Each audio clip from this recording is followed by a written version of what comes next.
The Duke's hand was already raised, not in greeting, but in dismissal, when Eliza Hawthorne's voice cut through the ballroom like a blade through silk. Enough.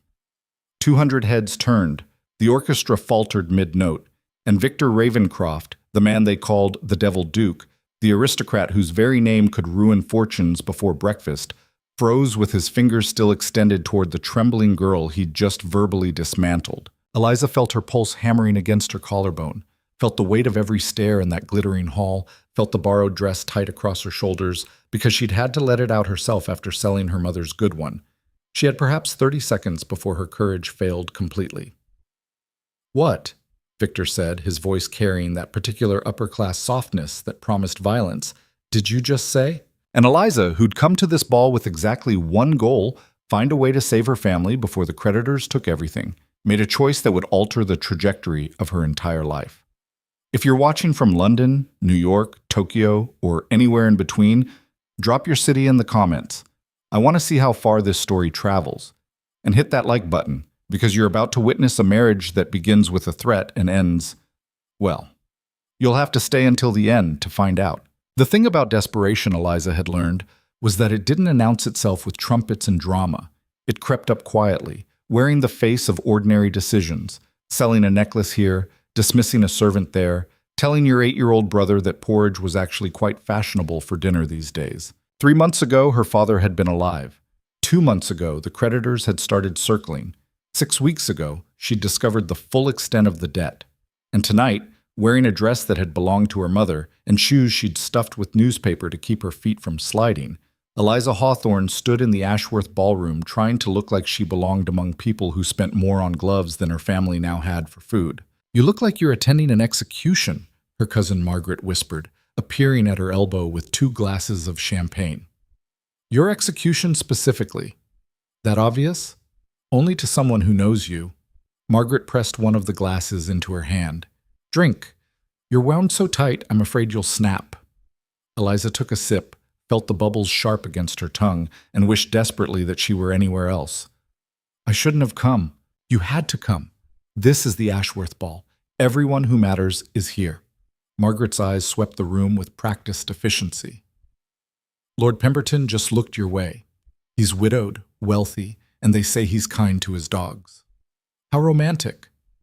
"Romance is a luxury, cousin. You need security." Margaret's voice dropped lower. "How much time do you have?" 3 weeks. Maybe 4, if I can convince Mr. Henshaw to extend the deadline again. Eliza's fingers tightened around the delicate glass stem. "After that, they'll take the house. Thomas and Henry will have nowhere to go. Her brothers, 9 and 8 years old, still grieving their father, still young enough to believe that somehow everything would turn out fine, because their big sister was taking care of things. They didn't know that their sister was 23, unmarried, untitled, and running out of options at a speed that made her dizzy. "Then we find you a husband tonight," Margaret said with the kind of determination usually reserved for military campaigns. "I've made a list, oh God, of suitable candidates who might overlook your current financial situation in exchange for your considerable charm and that face that looks like something out of a painting." Margaret pulled a small folded paper from her reticule. "Lord Pemberton we've covered. Then there's Sir Walter Grayson, old but not decrepit, and his first wife just died." Margaret. "Lord Ashworth's nephew Charles is here from Yorkshire, nobody interesting but perfectly pleasant." "Margaret!" Her cousin looked up, eyebrows raised. "What?" I can't just marry someone I don't know, someone I don't even—" Eliza trailed off because the truth was she could, and they both knew it. She would. She'd marry whoever would take her and save her brothers, even if it meant spending the rest of her life pretending to feel something she didn't.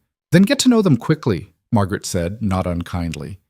"You have 3 weeks, Eliza. That's not enough time for courtship. That's barely enough time for negotiation." Before Eliza could respond, a ripple of movement drew her attention toward the entrance. The crowd was shifting, parting like water around stone, and into the space they created walked a man who made the entire room feel suddenly smaller. "Oh no," Margaret breathed. "Who?" "Victor Ravencraft, Duke of Ravencraft." Margaret's voice had gone flat. "What is he doing here?" Eliza stared. She'd heard the name, of course. Everyone had heard the name, but she'd never seen him in person. The Duke was tall, dark-haired, and moved through the crowd with the kind of predatory grace that made people instinctively step back. He wore black, which should have been somber, but instead made him look dangerous. His face was all sharp angles and cold assessment, and when his gaze swept across the ballroom, Eliza saw people literally flinch. "I thought he never attended social events," she whispered. "He doesn't. Hasn't been to a ball in 3 years." Margaret's knuckles were white around her champagne glass. "They say he destroyed the Whitmore family with a single conversation. They say Lord Ashford lost everything because the Duke decided he was displeased. They say a lot of things," Eliza interrupted, though her own pulse had quickened. "Surely he can't be as terrible as all that." Margaret turned to look at her directly. "Eliza, listen to me very carefully. That man is not someone you want to notice you. He's not cruel in the way that normal people understand cruelty. He's something worse.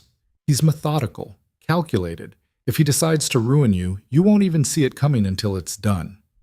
"Then why would Lord Ashworth invite him?" "Because nobody refuses the Duke of Ravencraft anything, not if they value their reputation, their fortune, or their sanity." Eliza watched as Victor Ravencraft moved through the crowd, watched how people smiled at him with expressions that didn't reach their eyes, watched how young women were suddenly very interested in the punch bowl when he passed. She'd seen fear before. She'd felt it herself often enough these past months, but this was different. This was the kind of fear that came from knowing exactly what someone was capable of and having no defense against it. "Come on," Margaret said, tugging at her elbow. "Let's move to the other side of the room. Lord Pemberton is by the—" The crash silenced everything. Eliza's head whipped around to see a young woman, couldn't have been more than 18, standing frozen with the shattered remains of a champagne glass at her feet. The girl's face had gone bone white, and she was staring at something just behind Eliza with an expression of absolute terror. "Miss Fletcher," a voice said, and Eliza felt the hair on her arms stand up. How unfortunate. She turned slowly and found herself looking directly at Victor Ravencraft. Up close, he was even more unsettling. Those eyes were gray, the color of winter storms, and completely devoid of warmth. "Your Grace," the girl, Miss Fletcher, stammered. "I'm so sorry, I didn't mean to—" "Didn't mean to what?" Victor asked pleasantly. "Interrupt my evening? Spray champagne across my boots? Demonstrate to everyone in this room that you possess neither grace nor competence?" Miss Fletcher's eyes filled with tears. "It was an accident." "Yes, you seem to be rather full of those." Victor's gaze swept her once, dismissively. "Tell me, Miss Fletcher, does your father know he wasted a fortune on your education, or is he still laboring under the delusion that you might be worth something to someone?" The girl made a small, choked sound, and something inside Eliza snapped. Later, she would try to explain it. To Margaret, to herself, to anyone who asked why she'd done something so monumentally stupid. But in that moment, watching this man casually destroy a girl young enough to be her sister, watching him do it with the kind of calculated precision that suggested he'd done it 100 times before, something primal and furious rose up in her chest. Enough. The word came out harder than she'd intended. Louder. 200 people turned to stare, and Eliza felt Margaret's fingers dig into her arm like claws. But she was already moving forward, already stepping between Victor Ravencraft and his target. "I'm sorry," Eliza said, meeting those storm-gray eyes directly. "But who exactly do you think you are?" For exactly 3 seconds, Victor Ravencraft looked at her with something that might have been surprise. Then his expression smoothed back into that mask of cold amusement. "I'm the Duke of Ravencraft," he said. "And you are?" "Someone who thinks that bullying children at parties is beneath even the lowest standards of decent behavior." She heard Margaret make a small whimpering sound behind her, heard the murmur that rippled through the crowd like wind through grass. But she kept her eyes on Victor's face, kept her chin up even though her hands were shaking. "She's hardly a child," Victor said mildly. "Miss Fletcher is 18. And you're what? 35, 40? Eliza knew she was making it worse, knew she should stop, but the words kept coming. "Old enough to know better than to use your title as a weapon against someone who can't defend herself." "I see." Victor took a step closer, and Eliza forced herself not to retreat. "And you intend to defend her? How noble. How utterly pointless." "Maybe, but at least I'll be able to look at myself in the mirror tomorrow." His eyes narrowed fractionally. You have no idea what you're involving yourself in. Then enlighten me, Your Grace. She put every ounce of sarcasm she possessed into the title. Please explain how humiliating a girl who dropped a glass somehow serves the greater good. For a long moment he said nothing, just studied her with those unsettling eyes, his expression unreadable. The entire ballroom had gone silent now. Everyone watching, everyone waiting to see what the Devil Duke would do to the fool who dared challenge him. Then Victor smiled, and it was the most terrifying thing Eliza had ever seen. You're very brave, he said softly. Or very stupid. I haven't decided which yet. He glanced past her to where Miss Fletcher still stood frozen. Miss Fletcher, you may go. Consider yourself fortunate that someone decided to make themselves a more interesting target. The girl fled, literally ran for the doors, nearly tripping over her own skirts in her haste to escape. And Eliza stood there, heart pounding, waiting for whatever came next. What came next was Victor leaning in close enough that only she could hear him. What's your name? Eliza Hawthorne. Well, Miss Hawthorne, you've just made a very serious mistake. His voice was barely a whisper, but it carried the weight of absolute certainty. I wonder if you have any idea just how serious. He straightened, turned as if to walk away, and then stopped. Actually, Victor said, his voice pitched to carry across the entire ballroom, I find myself in need of a wife. The room erupted in gasps and whispers. Eliza stared at him, unable to process what she'd just heard. I beg your pardon? A wife, Victor repeated calmly. The position has been vacant for some time, and recent events have made it clear that I require someone with a certain spirited disposition. Those gray eyes fixed on her with laser focus. You seem to fit the requirements adequately. Eliza's brain had stopped working. You can't be serious. I'm always serious, Miss Hawthorne. It's one of my most tiresome qualities. He clasped his hands behind his back, looking for all the world like he was discussing the weather. Here are my terms.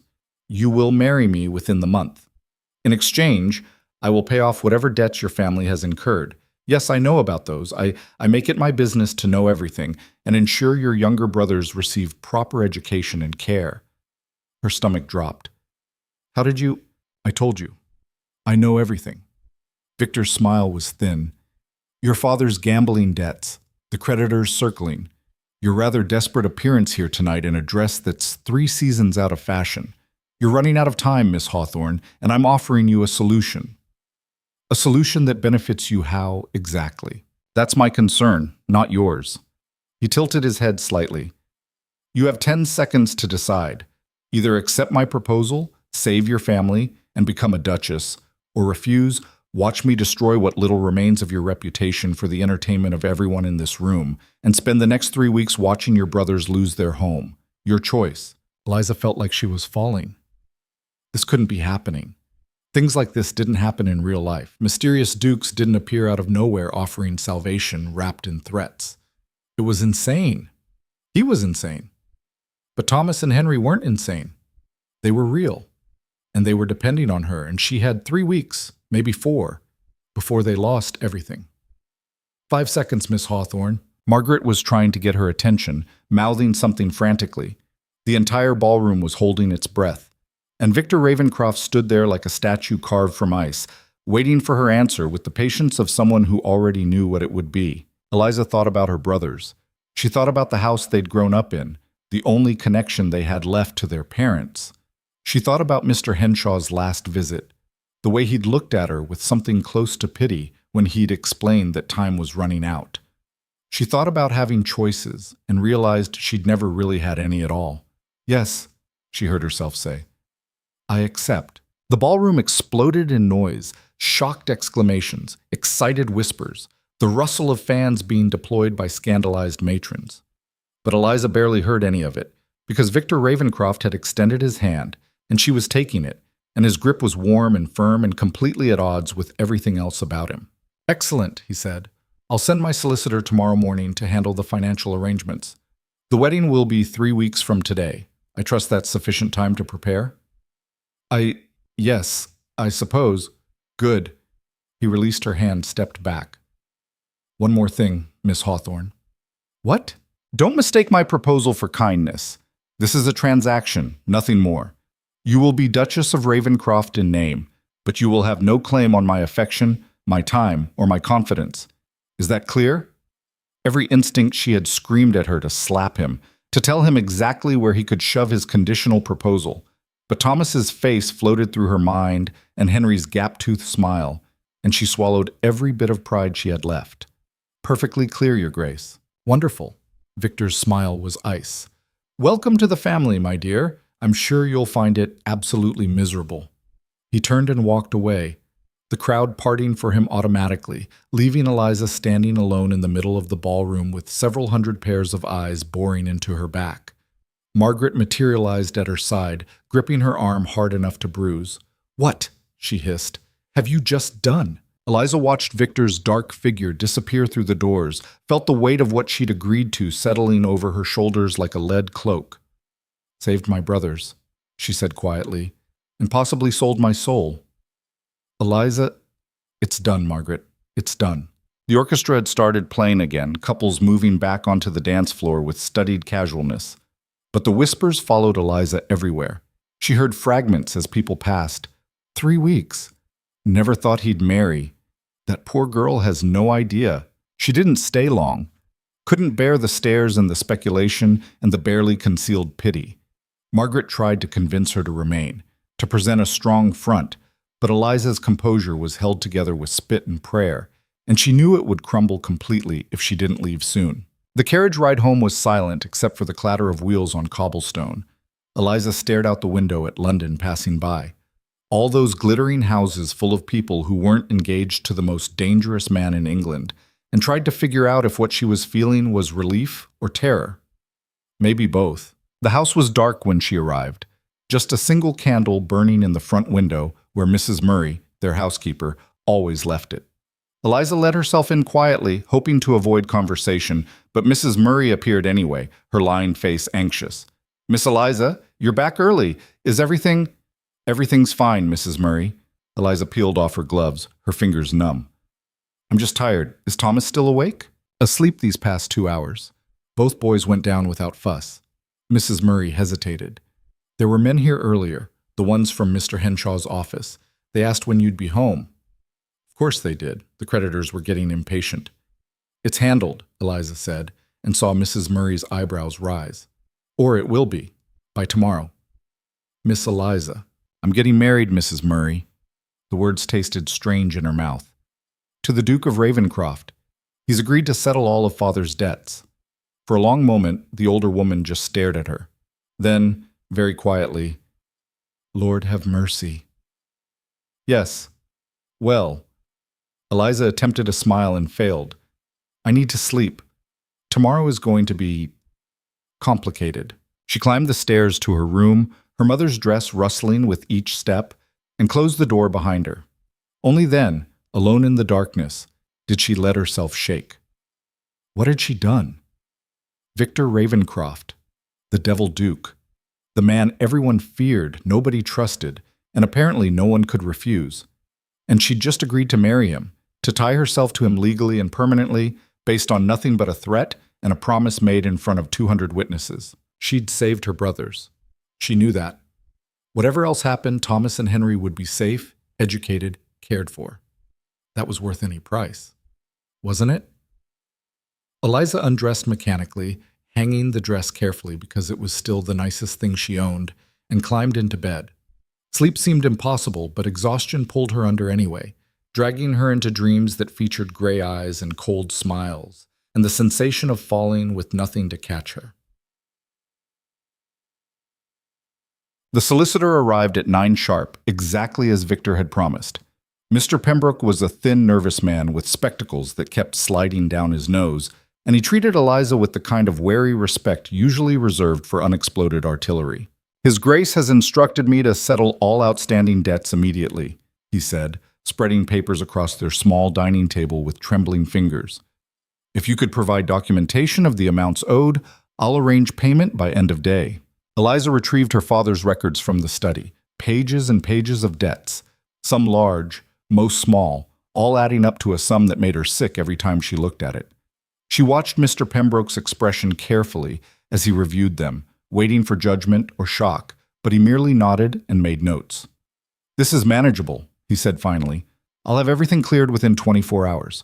You'll receive written confirmation once the payments have been processed. And my brothers? His Grace has established accounts for their education. They'll attend," he consulted his notes, "Harrow, with full board, all expenses covered indefinitely." Thomas and Henry at Harrow.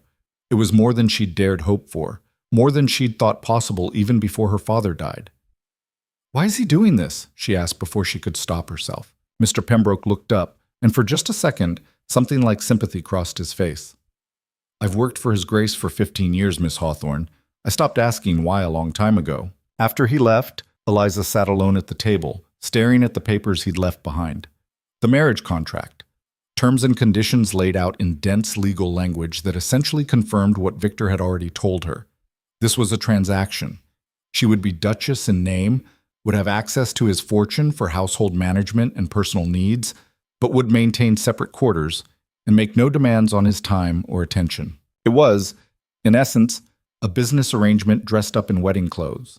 The front door crashed open, and Thomas and Henry thundered into the house, still in their school clothes, arguing about something involving knights and dragons. They skidded to a halt when they saw Eliza's face. "Liza?"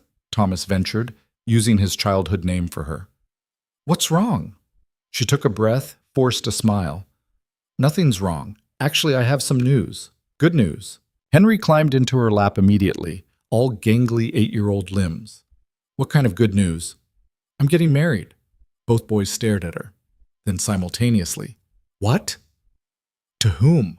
Thomas demanded. "You haven't been courting anyone. We would have known."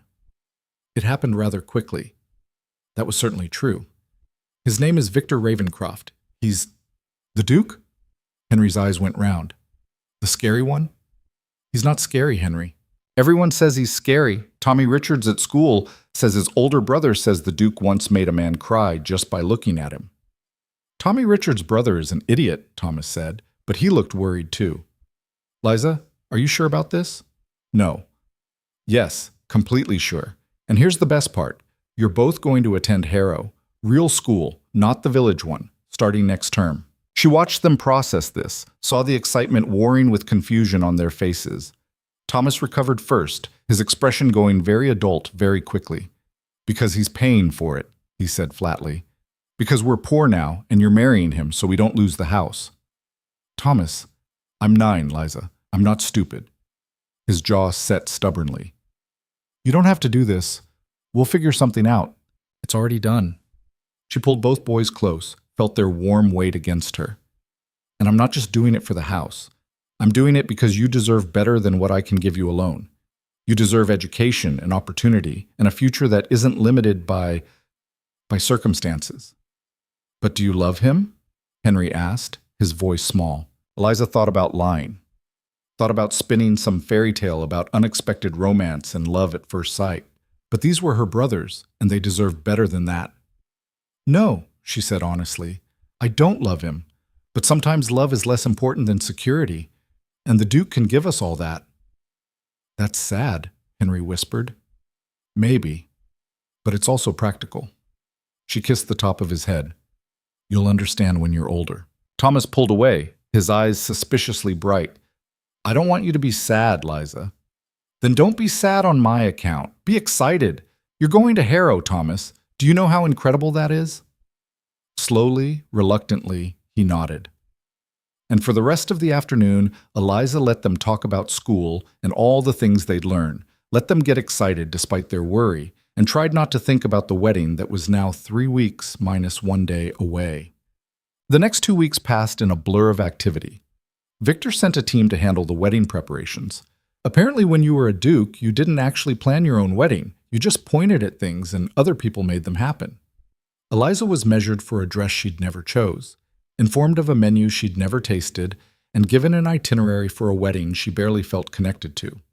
She saw Victor exactly twice. The first time was at a mandatory dinner with his family's solicitor and the Archbishop's representative, where they signed more papers and answered questions about their understanding of marriage vows. Victor was coldly polite, treating her like a business associate he was vaguely irritated with. He asked if she had any requirements for the household. She said no. He asked if she understood the arrangements. She said yes. They were in the same room for 90 minutes and exchanged perhaps 50 words. The second time was 3 days before the wedding, at his London residence, where he'd summoned her to discuss practical matters. The townhouse was enormous, elegant, and absolutely devoid of warmth.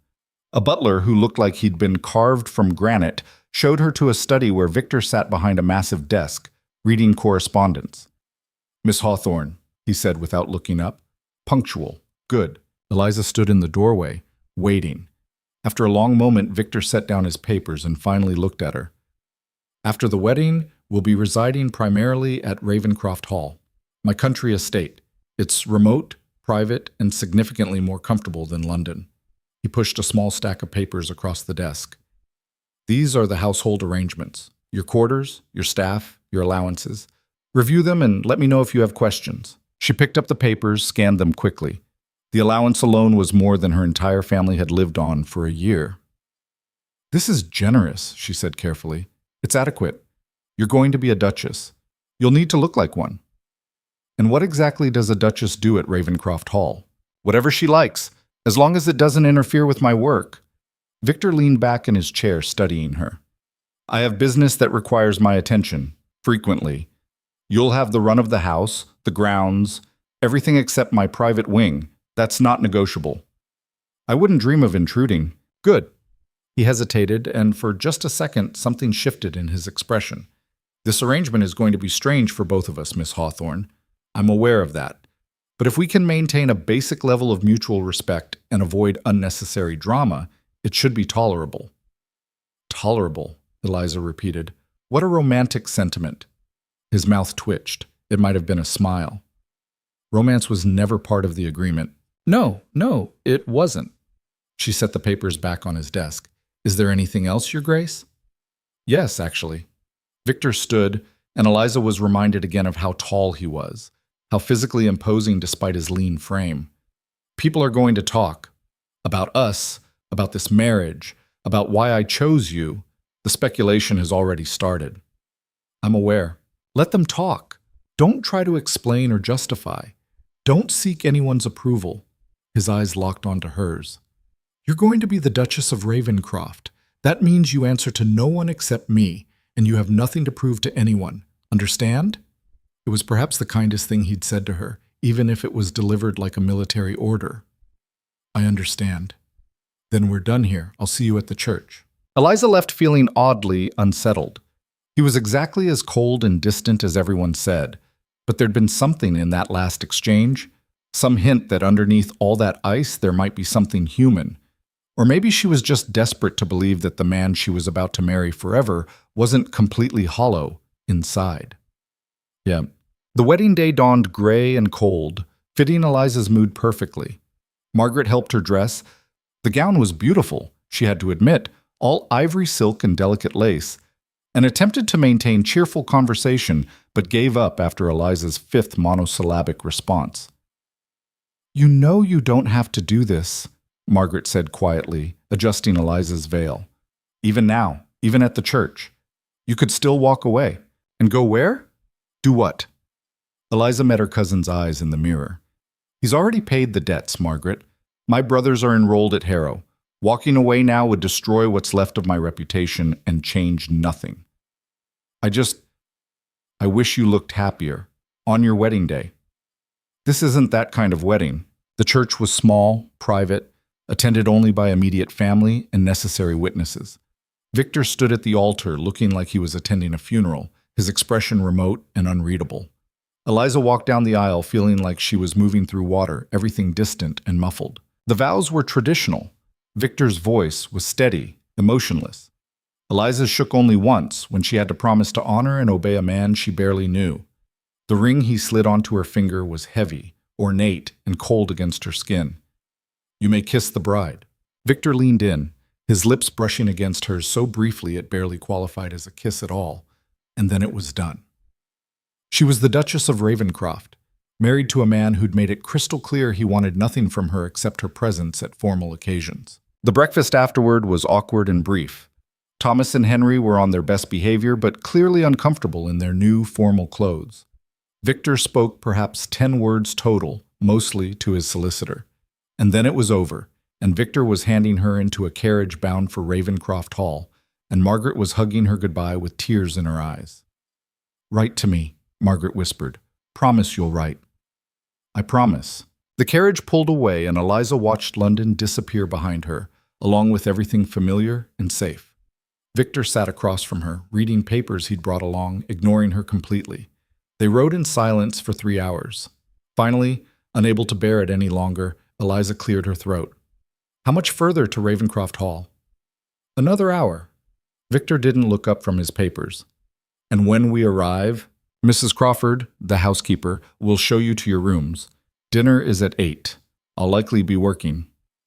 "Of course." She turned back to the window, watching the countryside roll past. Silly of me to expect otherwise. That got his attention. Victor set down his papers, his gray eyes sharp. "Did you have different expectations, Duchess?" The title in his mouth sounded like an accusation. "No, you were quite clear about the arrangements." "Then I'm confused about the tone." "There is no tone." "There's definitely a tone." Eliza faced him directly. "Fine. Yes, I find it strange that on our wedding day, literally hours after we were married, you're treating me like an inconvenient piece of furniture that needs to be stored somewhere out of the way. Is that clear enough?" Victor studied her for a long moment, his expression unreadable. Then, unexpectedly, his mouth quirked. "You're direct. I'll give you that. I don't have the energy for games, Your Grace. If I'm to spend the foreseeable future as your Duchess in name only, I'd at least like to understand the rules. The rules are simple. Stay out of my way, and I'll stay out of yours. Attend necessary social functions. Manage the household. Beyond that, you're free to do as you please." Sounds absolutely thrilling. "You accepted the terms, Duchess. It's a bit late for buyer's remorse." She wanted to throw something at him, preferably something heavy. But he'd already returned to his papers, dismissing her again, and the moment was lost. The rest of the journey passed in silence. Ravencraft Hall appeared as they crested a hill just as the sun was setting. It was massive, more fortress than house, built from gray stone that looked almost black in the fading light. Windows glinted like watchful eyes, and the whole structure seemed to crouch against the landscape like something waiting. "Home sweet home," Victor said dryly, noticing her expression. "It's very imposing." "Yes, that's rather the point." The carriage pulled up to the main entrance, where a small army of servants stood in formal lines. Victor alighted first, then offered his hand to help Eliza down, and she forced herself to smile as Mrs. Crawford, a formidable woman in her 60s, stepped forward with a curtsy. "Your Graces, welcome home. Mrs. Crawford, this is the new Duchess. Please show her to her rooms and familiarize her with the household." Victor was already moving toward the entrance. "I'll be in my study. Don't disturb me unless the house is on fire." And just like that, he was gone, disappearing into the dark interior of the hall and leaving Eliza standing there with the servants staring at her with varying degrees of curiosity and pity. Mrs. Crawford cleared her throat.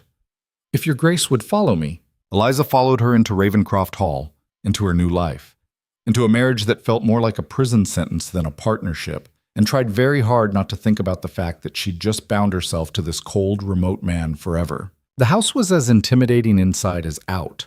All dark wood and stone, corridors that seemed to go on forever, rooms that echoed with emptiness. Mrs. Crawford kept up a steady stream of information as they walked. Meal times, staff schedules, which rooms were which, all delivered in a brisk, efficient manner. "And these are your private quarters, Your Grace." The Duchess's suite was actually beautiful, spacious and well-appointed, with large windows overlooking the gardens and a sitting room that caught the last rays of sunset. It should have been comforting. Instead, it just felt like a very nice cage. "His Grace's rooms are in the opposite wing," Mrs. Crawford said, and Eliza heard what she wasn't saying. "You'll barely see each other." "Thank you, Mrs. Crawford. This is all lovely." The housekeeper's expression softened fractionally. "I've been with the Ravencraft family for 30 years, Your Grace. I know the Duke can be difficult, but he's not cruel, not truly. Just distant?" "Very, very distant." Mrs. Crawford moved toward the door. "Dinner at 8. I'll send a maid to help you dress." "Alone." Finally, Eliza sank into a chair by the window and let herself feel everything she'd been holding back all day. Fear, uncertainty, loneliness, and underneath it all, a small, stubborn spark of anger. She'd saved her brothers. That was worth celebrating. But she'd also sold herself to a man who looked at her like she was a problem to be managed. And that was going to be harder to live with than she'd thought. Through the window, she could see lights in the far wing of the house. Victor's study, presumably, where he was working on whatever mysterious business consumed him. 3 weeks ago, she'd been desperate. Tonight, she was a duchess. Tomorrow, she'd figure out how to survive being married to a ghost. But tonight, she was just going to sit here in this beautiful room in this enormous house and let herself miss everything she'd left behind. The clock struck 8, and somewhere below dinner was being served. Eliza didn't move. Let the Duke of Ravencraft eat alone. She wasn't ready to play Duchess yet. Not tonight. Eliza woke to silence so complete it felt like pressure against her eardrums.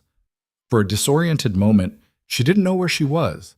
The bed was too large, the ceiling too high, the quality of darkness unfamiliar. Then memory crashed back. Ravencraft Hall. Her wedding night.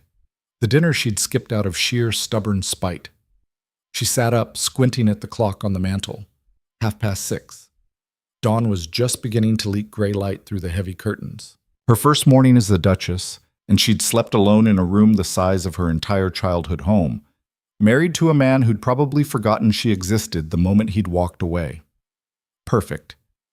A soft knock interrupted her spiraling thoughts. "Your Grace?" A young maid's voice, tentative. "Mrs. Crawford sent me to help you dress."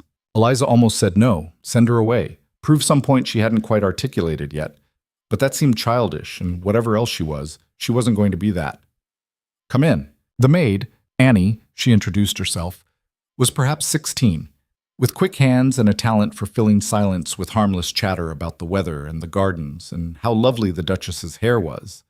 Eliza let her talk, grateful not to have to respond, and by the time she was dressed in a simple morning gown, she'd learned more about Ravencraft Hall's rose varieties than she'd ever wanted to know. "Will you be taking breakfast in your rooms, Your Grace?" The thought of hiding up here made something in Eliza's chest tighten. She'd married Victor to save her family, yes, but she hadn't signed up to be a prisoner in a guilt cage. "No, I'll take breakfast in the dining room." "Where is the dining room, exactly?" Annie's eyes widened slightly. "Oh, His Grace usually breakfasts in his study, Your Grace, alone." "How fortunate that I'm not asking to join him there." Eliza kept her voice pleasant, but firm. "The dining room, Annie. Down the main staircase, left corridor, third door on the right." Annie dropped a quick curtsy. "Shall I let Mrs. Crawford know you'll be requiring service?" "Please." 20 minutes later, Eliza sat alone at a table designed to seat 40, eating toast and eggs, while a footman stood silently by the sideboard. The absurdity of it. The enormous room, the single-place setting, the servant waiting to refill her tea the instant her cup approached empty, would have been funny if it weren't so depressing. She was halfway through her second cup when footsteps echoed in the corridor outside. Victor appeared in the doorway, stopped short, and stared at her like she was a piece of furniture that had inexplicably rearranged itself. "You're awake," he said. "Observant of you." He moved into the room with that predatory grace that made her nervous, poured himself coffee from the sideboard, and, to her surprise, sat down at the opposite end of the table. The footman materialized to serve him breakfast without being asked. They ate in silence for several minutes. Eliza focused on her eggs and tried not to feel like she was being studied. "You missed dinner last night," Victor said finally. "I wasn't hungry." Mrs. Crawford was concerned. "Mrs. Crawford can stop being concerned. I'm perfectly capable of deciding when and where I eat." Victor's eyebrow rose fractionally. "Are we having our first marital argument? How traditional." "We're having a conversation. If you find that argumentative, I suspect you don't have many conversations." For a second, she thought she'd gone too far. Victor's expression went very still, his eyes cold. Then, unexpectedly, he smiled. A real smile, small but genuine. "You're braver than you look, Duchess." "Or stupider. You said you hadn't decided which yet." "I'm leaning toward brave." He took a sip of coffee. "What are your plans for today?" The question surprised her. "I don't have any, should I?" "This is your home now. You can do whatever you want. Explore the grounds, visit the library, terrorize the staff with demands for interior decorating changes. I don't particularly care as long as you stay out of the East Wing. Your private domain. Precisely. He stood, apparently done with both breakfast and conversation. I'll be occupied today, possibly into the evening. If you need anything, ask Mrs. Crawford. He was almost to the door when Eliza heard herself say, "Why did you really marry me?" Victor stopped but didn't turn around. "I told you why. You told me you needed a wife with a certain disposition. That's not an answer." For a long moment, he said nothing. Then, still facing away, "Let's just say I prefer someone who'll challenge me over someone who'll simper and agree with everything I say. At least you're interesting." How flattering. It wasn't meant to be. He glanced back over his shoulder. "Welcome to Ravencraft Hall, Duchess. Try not to burn it down on your first day." Then he was gone, and Eliza was alone again with the footman and 40 empty chairs. She spent the morning exploring. Ravencraft Hall was enormous, labyrinthine, and seemed designed to make visitors feel small. The public rooms were grand but cold, a ballroom that looked like it hadn't been used in years, a music room with a piano covered in dust, a portrait gallery full of stern-faced Ravencrofts staring disapprovingly from their frames. The library, at least, was spectacular. Floor-to-ceiling books, comfortable chairs by large windows, and that particular smell of old paper and leather that made Eliza's chest ache with nostalgia for simpler times. She was examining a first edition of something philosophical and incomprehensible when Mrs. Crawford found her. "Your Grace, I wondered if you might have a moment to discuss household matters." "Of course." Eliza closed the book. "Though I should warn you, I have no idea what I'm doing." Mrs. Crawford's mouth twitched. "Few do at first, but you'll learn." She produced a ledger from somewhere in her voluminous skirts. "These are the household accounts. His Grace has always handled them himself, but traditionally the Duchess manages—" "Wait." Eliza held up a hand. "Victor manages the household accounts personally?" "He manages everything personally, Your Grace. Has done since his father died 12 years ago." Something in Mrs. Crawford's expression shifted. "He trusts very few people, including, if I may be blunt, most of his own staff." "Why?" "That's not my story to tell." Mrs. Crawford set the ledger on a nearby table.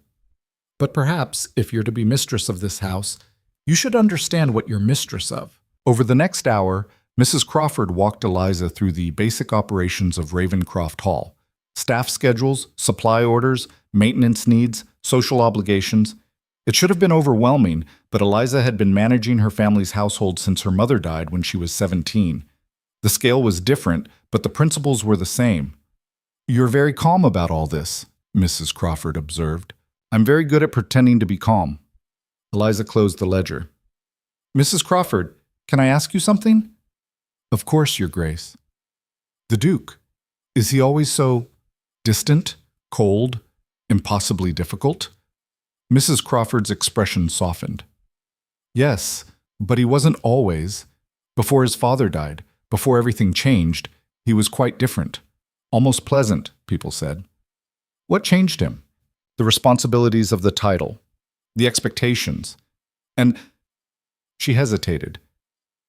"There was an incident several years ago. People were hurt because His Grace trusted the wrong person. He's never quite recovered from that." Eliza thought about the locked East Wing, the armed guards she'd noticed by certain doors, the way Victor had looked at her in the carriage yesterday, like he was constantly calculating threats. "Thank you for telling me. I tell you because you'll need patience with him, Your Grace. And because I think—" Mrs. Crawford paused, choosing words carefully. "I think you might be good for him, if you're brave enough to stay." Before Eliza could respond, shouting erupted from somewhere deeper in the house. Male voices, angry, coming from the direction of the East Wing. Mrs. Crawford's face went pale.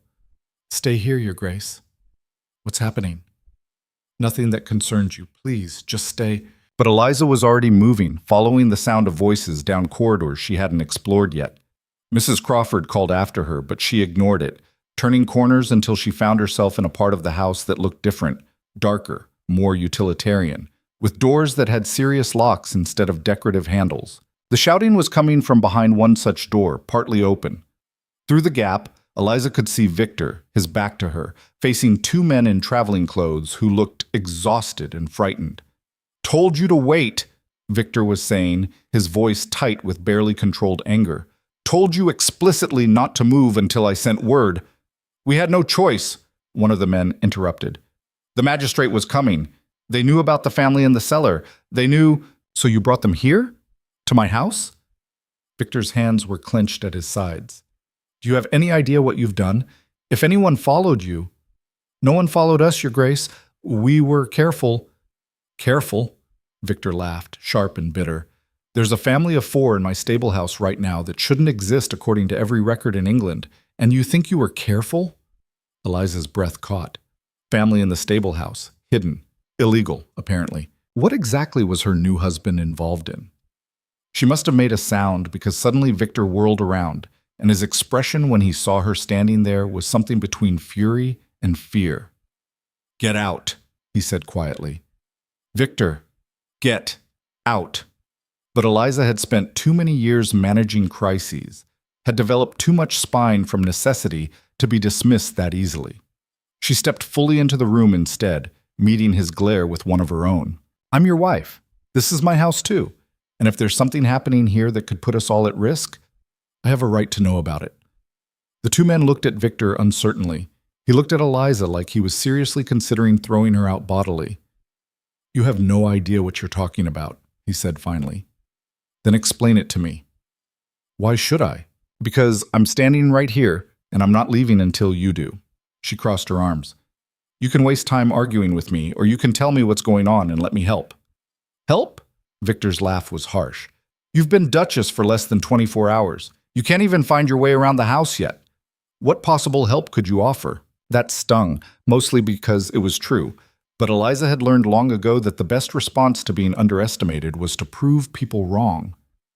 Try me. For a long, tense moment, nobody moved. Then Victor ran a hand through his hair, the first gesture of genuine frustration she'd seen from him, and turned to the 2 men. Go to the stable house. Make sure the family is comfortable and hasn't been seen.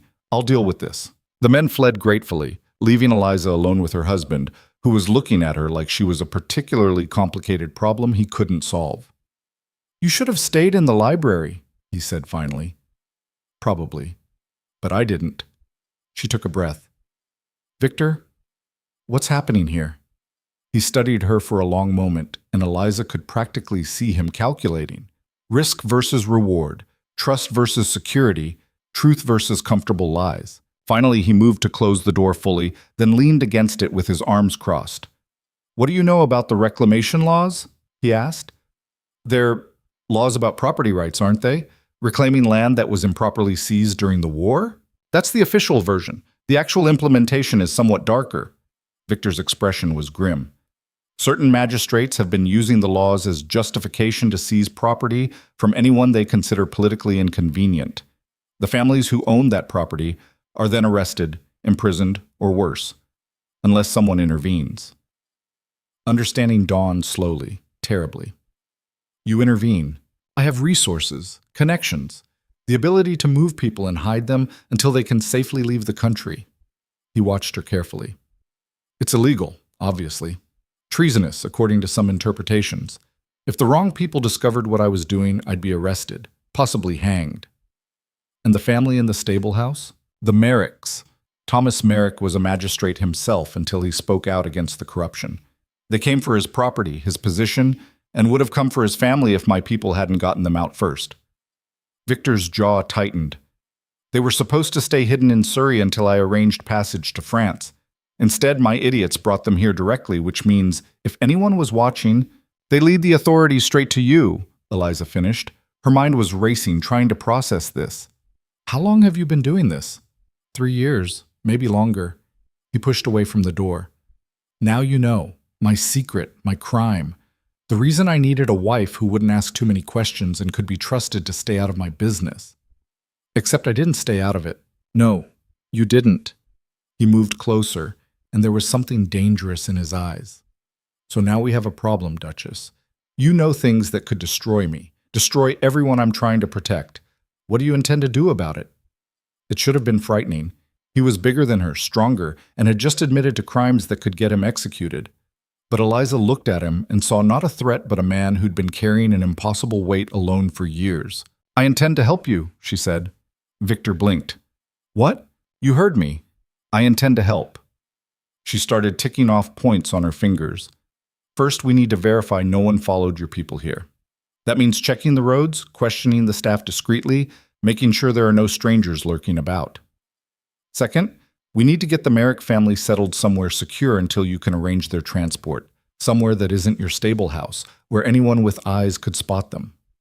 Third, we need to figure out who you can actually trust in your network, because if people are making dangerous mistakes like this, stop."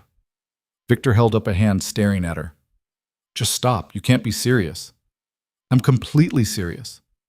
You have no experience with this kind of work, no training, no idea what you'd be getting into." "Neither did you when you started," Eliza interrupted. "You learned. I can learn. And frankly, it sounds like you need someone with sense watching your back, because your current people just endangered an entire operation. This isn't some household project you can manage like the staff schedule. I know that." She stepped closer, holding his gaze. "But I also know what it's like to be desperate, to need help and have nowhere to turn. If you're trying to save families from that kind of situation, then I want to be part of it. Not because you're my husband, but because it's the right thing to do." Victor looked at her like he'd never really seen her before. "You're insane." "Possibly, but you married me anyway." She smiled slightly. "So what does that say about you?" For a moment she thought he might laugh. Instead, his expression grew serious again, calculating. "If you do this, if I let you into this, there's no going back. You'd be complicit. If I'm caught, you're caught too." "I understand. And you could die, Eliza, not hypothetically. Actually, die. The people we're protecting, the corruption we're fighting against, they don't hesitate to eliminate threats." "I said I understand." He studied her face, searching for something: doubt, fear, deception. She met his gaze steadily, letting him see exactly how serious she was.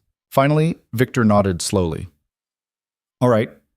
We do this your way first. Verify we're secure, relocate the Merricks, assess the damage.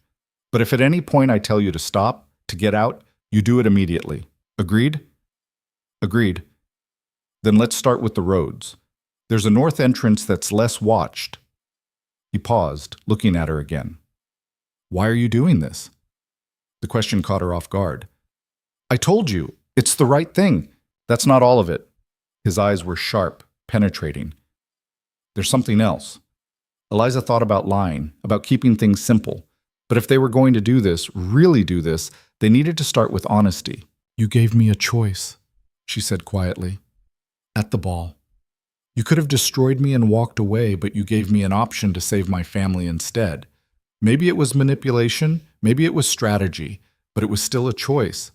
Most people in your position wouldn't have bothered." She straightened her shoulders.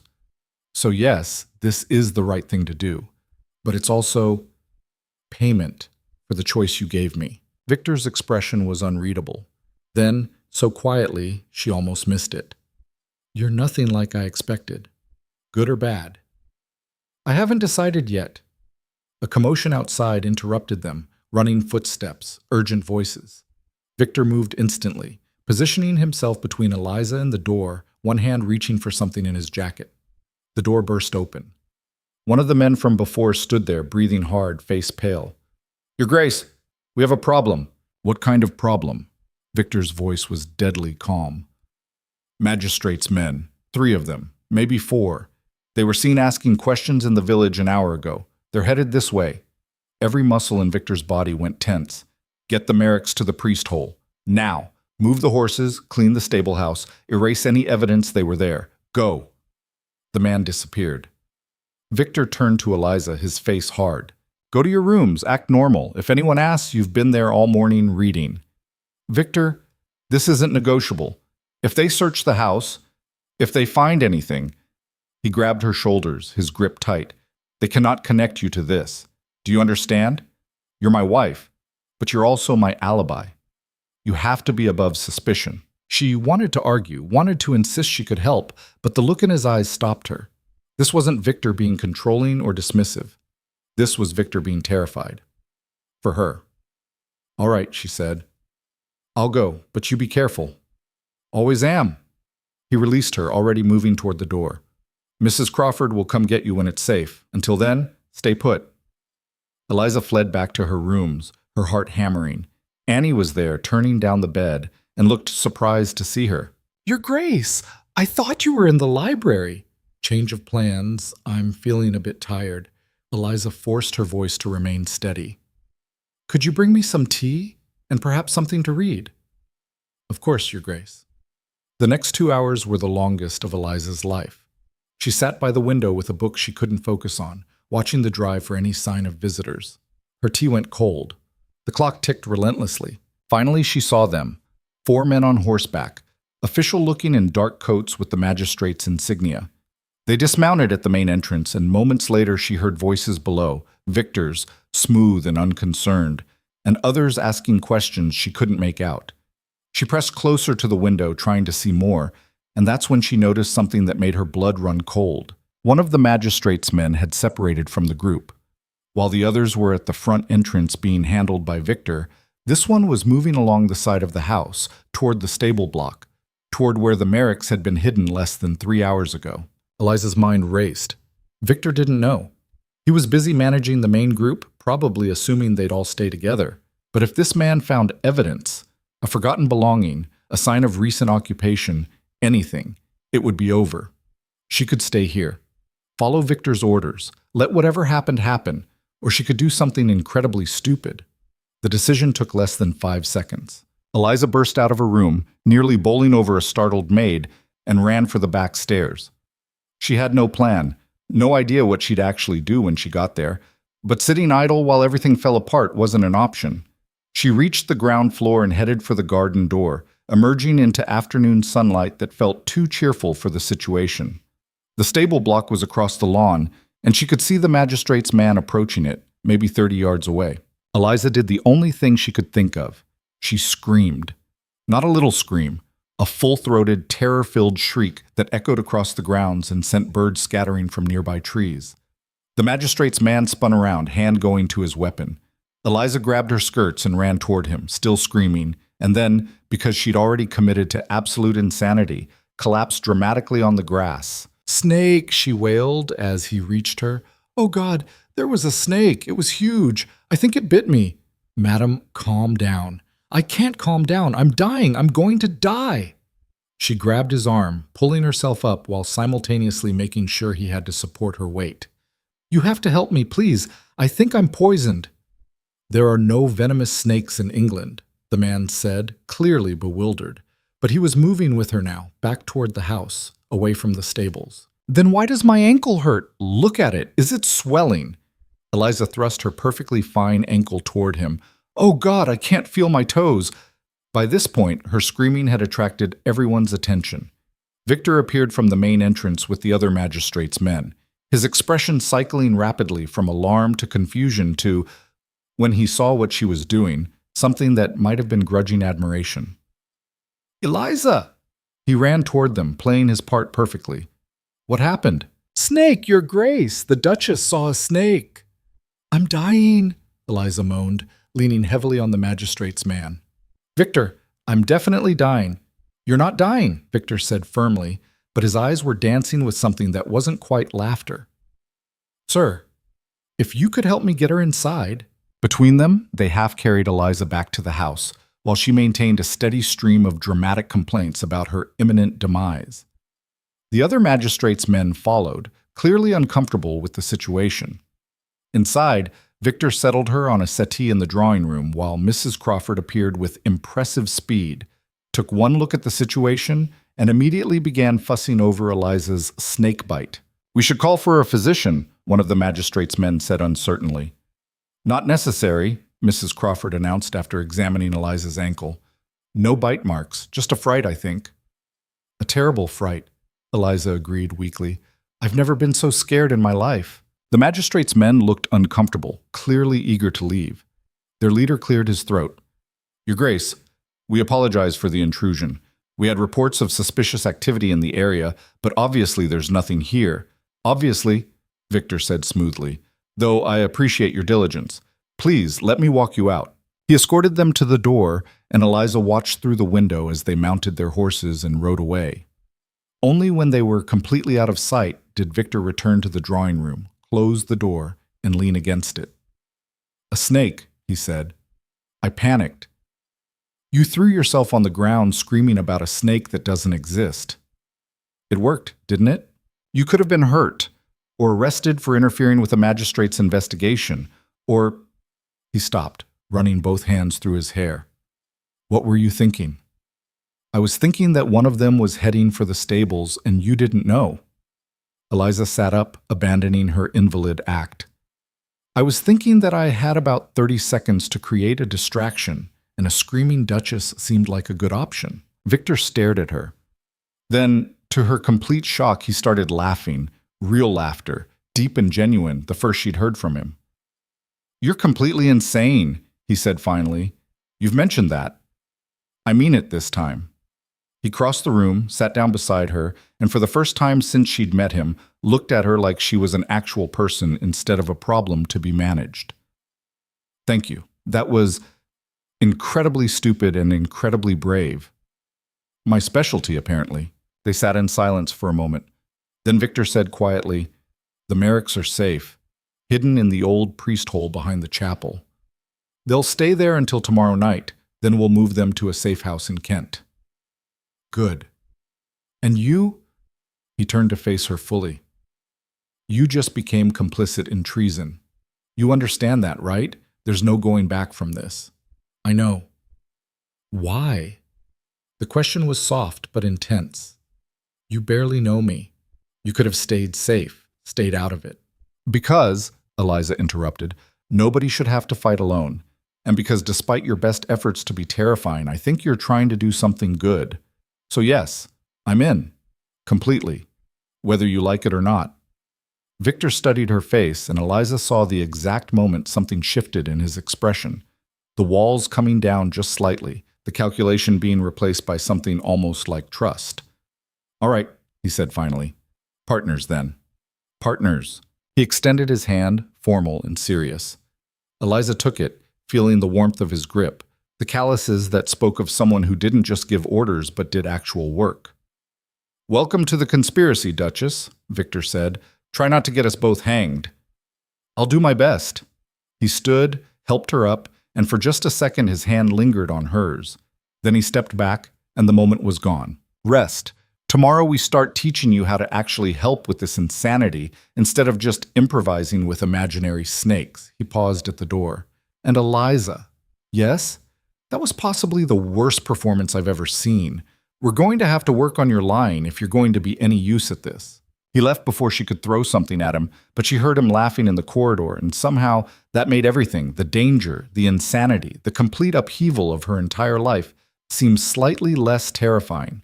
She'd married a criminal who ran an underground rescue network. She'd just committed treason to protect strangers. And somehow, impossibly, she thought she might actually be exactly where she was supposed to be. The next 3 weeks turned Eliza's understanding of her marriage completely inside out. Victor wasn't just running a rescue operation, he'd built an entire shadow network that stretched across half of England. Safe houses, forged documents, smuggling routes, contacts in ports from Dover to Plymouth. Every piece coordinated with the precision of a military campaign, and all of it running on trust that seemed impossibly fragile given what was at stake. He taught her the codes first. Innocuous letters that meant specific things. "Aunt Margaret sends her regards," meant a family was ready for extraction. "The weather has turned" meant authorities were watching. "Looking forward to tea" meant abort everything immediately. "Memorize these," Victor said, spreading papers across his study desk. "If something happens to me, you'll need to know who to contact and how. Nothing's going to happen to you. Don't be naive. Of course something could happen." He tapped one of the documents. "This is Edmund Thorne, magistrate in Canterbury, sympathetic to our cause. If you need legal cover, he's your first call. This is Sarah Mitchell, runs a boarding house in Portsmouth that's actually a way station. And this," he pulled out a separate sheet, "is the emergency protocol. If the operation is compromised, you burn everything, pay off the staff, and disappear to this address in Scotland." Eliza studied the names, the addresses, the careful network he'd constructed. How many people have you saved? 47 families, 183 individuals. He said it matter-of-factly, but she heard the weight underneath. Not enough. It's more than anyone else is doing. It's a drop in the ocean compared to what's happening out there. Victor's jaw tightened. For every family we save, 10 more lose everything. The corruption is spreading, and we're just putting bandages on a hemorrhage. She wanted to argue, to tell him that every life mattered, but she was learning that Victor didn't respond well to platitudes. He responded to action.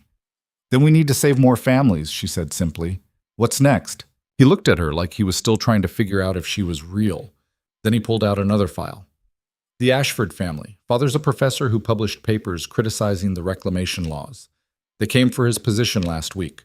By tomorrow, they'll come for his house, and probably him. Victor slid the file across. We need to get them out tonight.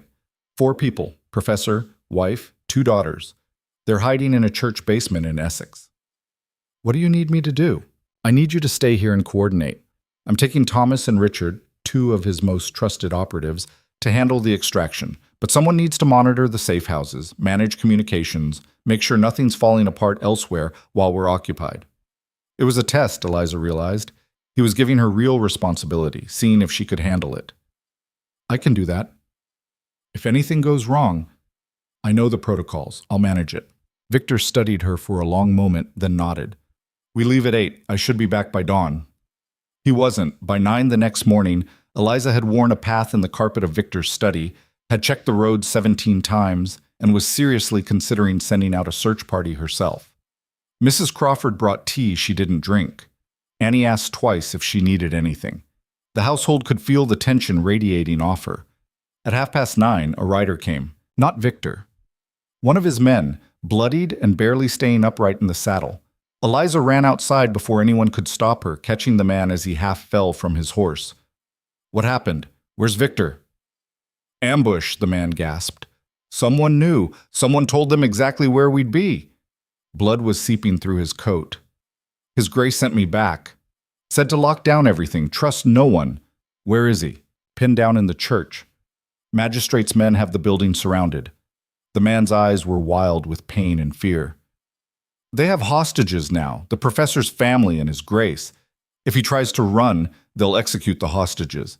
If he stays, they'll arrest everyone at dawn. Eliza's mind went blank with terror for exactly 3 seconds. Then training she didn't know she had kicked in, and she was moving. Mrs. Crawford, get Dr. Morris here immediately, and send word to Edmund Thorne in Canterbury. Use the emergency code. She turned back to the injured man. How many magistrates' men? 10, maybe 12, armed. How many does Victor have with him? Just Thomas and Richard, Your Grace. They're outnumbered 5-1. I know. She was already calculating, already planning something monumentally stupid. Get inside. Let the doctor see to you, and don't tell anyone else what's happened. She ran back into the house, took the stairs to Victor's private rooms 2 at a time. He'd shown her where he kept the emergency supplies, money, weapons, forged documents. She grabbed what she needed and was back downstairs in minutes. Mrs. Crawford intercepted her in the hall. Your Grace, what are you doing? Something Victor would tell me not to. Eliza pulled on her riding cloak.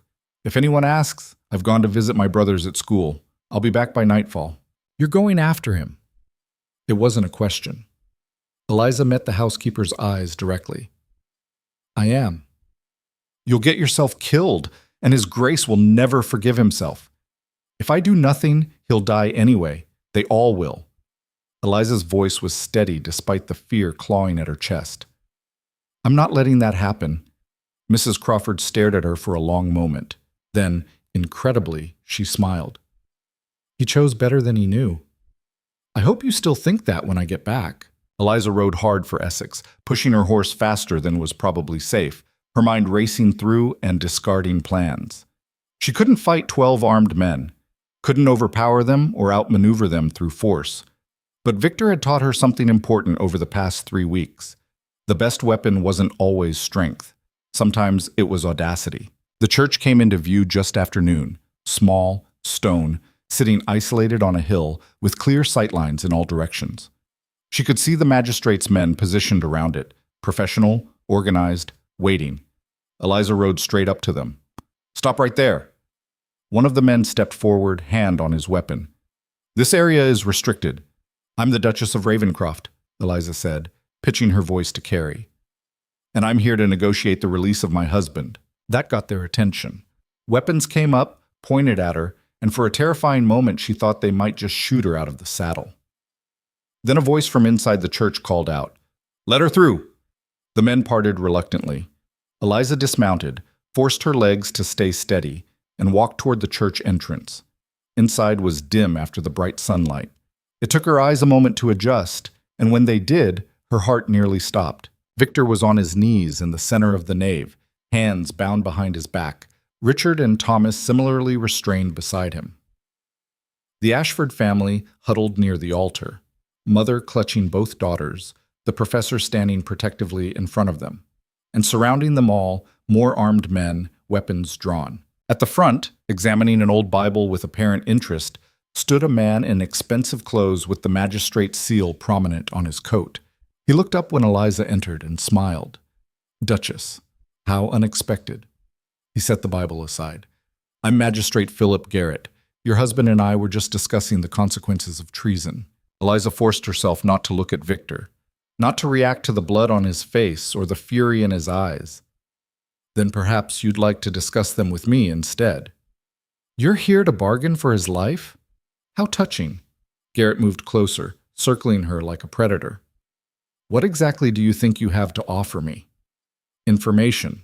Proof that my husband had nothing to do with this rescue attempt." Victor made a sharp sound of protest. Eliza still didn't look at him. "Go on," Garrett said, interested now. "My husband is many things, Magistrate, but he's not stupid enough to personally involve himself in illegal activities." Eliza kept her voice steady.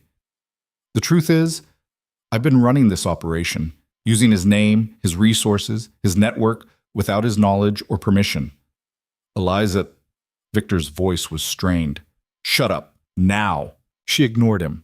"My husband recently married me to settle my family's debts. I was grateful but also ambitious.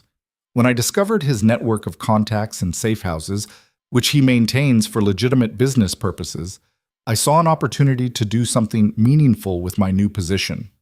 "That's absurd," Victor snapped. "She's lying to protect me." "Am I?" Eliza turned to face him finally, praying he could read what she was trying to communicate. "Tell them, husband. Tell them how you discovered what I was doing just 2 days ago, how you were coming here specifically to shut down my operation and return these people to the authorities." Victor's expression cycled through shock, fury, and then, as he understood what she was attempting, carefully controlled blankness. "That's insane," he said, but there was less conviction in it. "Is it? You've barely spoken to me since our wedding. You've been clear I'm to stay out of your business. It would be easy for me to use your resources without your knowledge." She turned back to Garrett. "Which is exactly what I did. My husband is innocent. If you want someone to arrest, arrest me." Garrett was studying them both with sharp intelligence. "You expect me to believe a duchess, married less than a month, organized an entire rescue operation?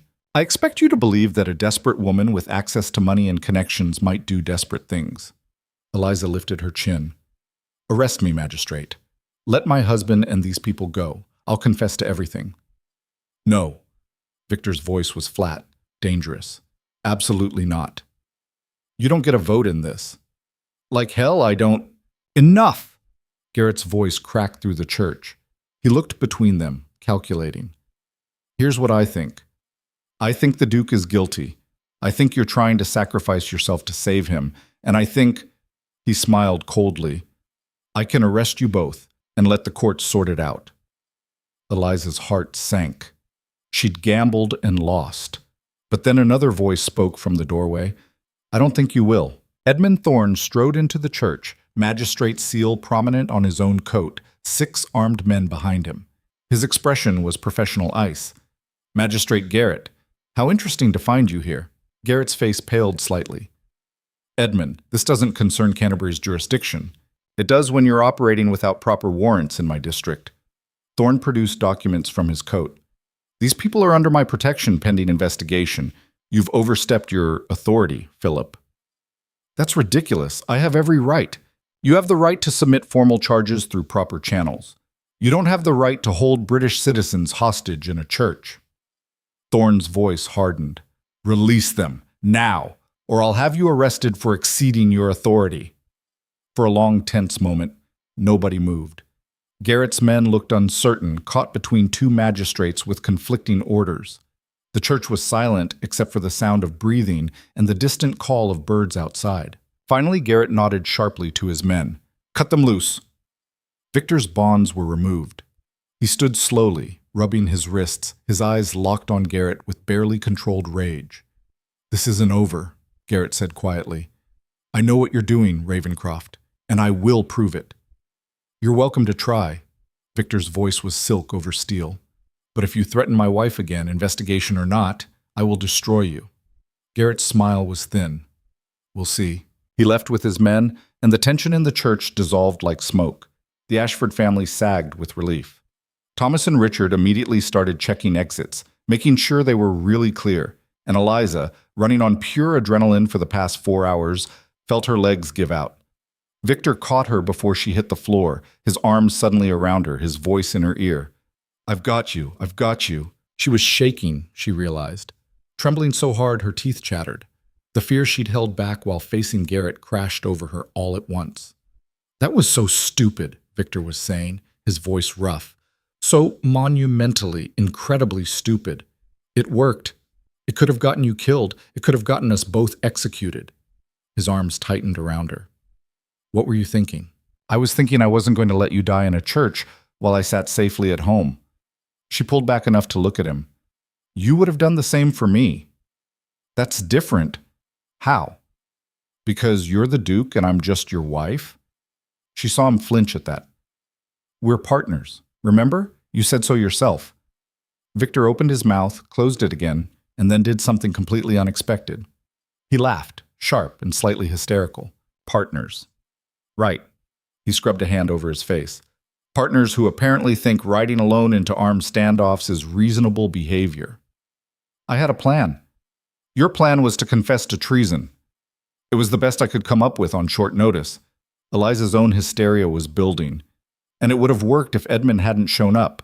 It would have gotten you hanged. Victor grabbed her shoulders. Do you understand that? They would have arrested you, put you on trial, and executed you, and there would have been nothing I could do to stop it. Better than watching you die. The words hung between them, sharp and true and terrifying. Victor stared at her like she'd grown a second head. Why? He asked finally, his voice barely a whisper. We barely know each other. This marriage is a transaction. Why would you risk everything? Eliza thought about lying, about making it strategic or practical, but she was tired and scared and so far past pretending. Because somewhere in the last 3 weeks, I started to care what happens to you, she said quietly. And I know that wasn't part of the deal, and I know you didn't ask for it, but there it is. So yes, I rode out here like an idiot, and yes, I would do it again. Victor's expression did something complicated. Then, before she could process what was happening, he pulled her close and kissed her. Not the brief, formal kiss from their wedding. This was desperate and fierce and tasted like fear and relief mixed together. Eliza's hands fisted in his coat, holding on, and for a moment the church and the danger and everything else disappeared. When they broke apart, Victor rested his forehead against hers, breathing hard. Don't ever do that again, he said. I'm not promising that. Eliza, no. She pulled back enough to meet his eyes. You don't get to ask me to stay safe while you throw yourself into danger. Either we do this together or we don't do it at all.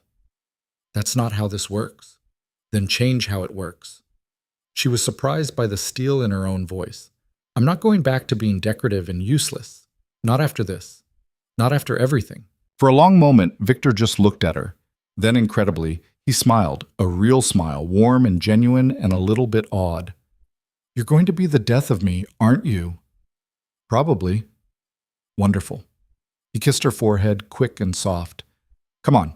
We need to get the Ashfords out of here before Garrett changes his mind. Edmund was coordinating the extraction, his men forming a protective escort.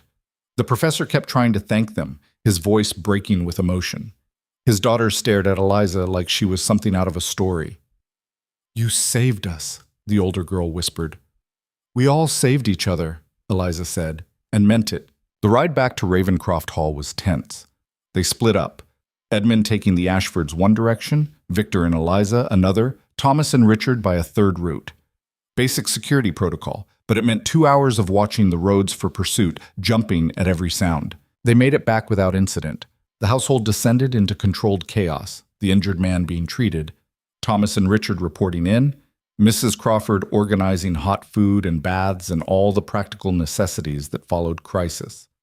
Victor disappeared into his study with Edmund, and Eliza finally collapsed in her room, letting Annie help her out of the riding clothes while she tried to process everything that had happened. She'd committed treason.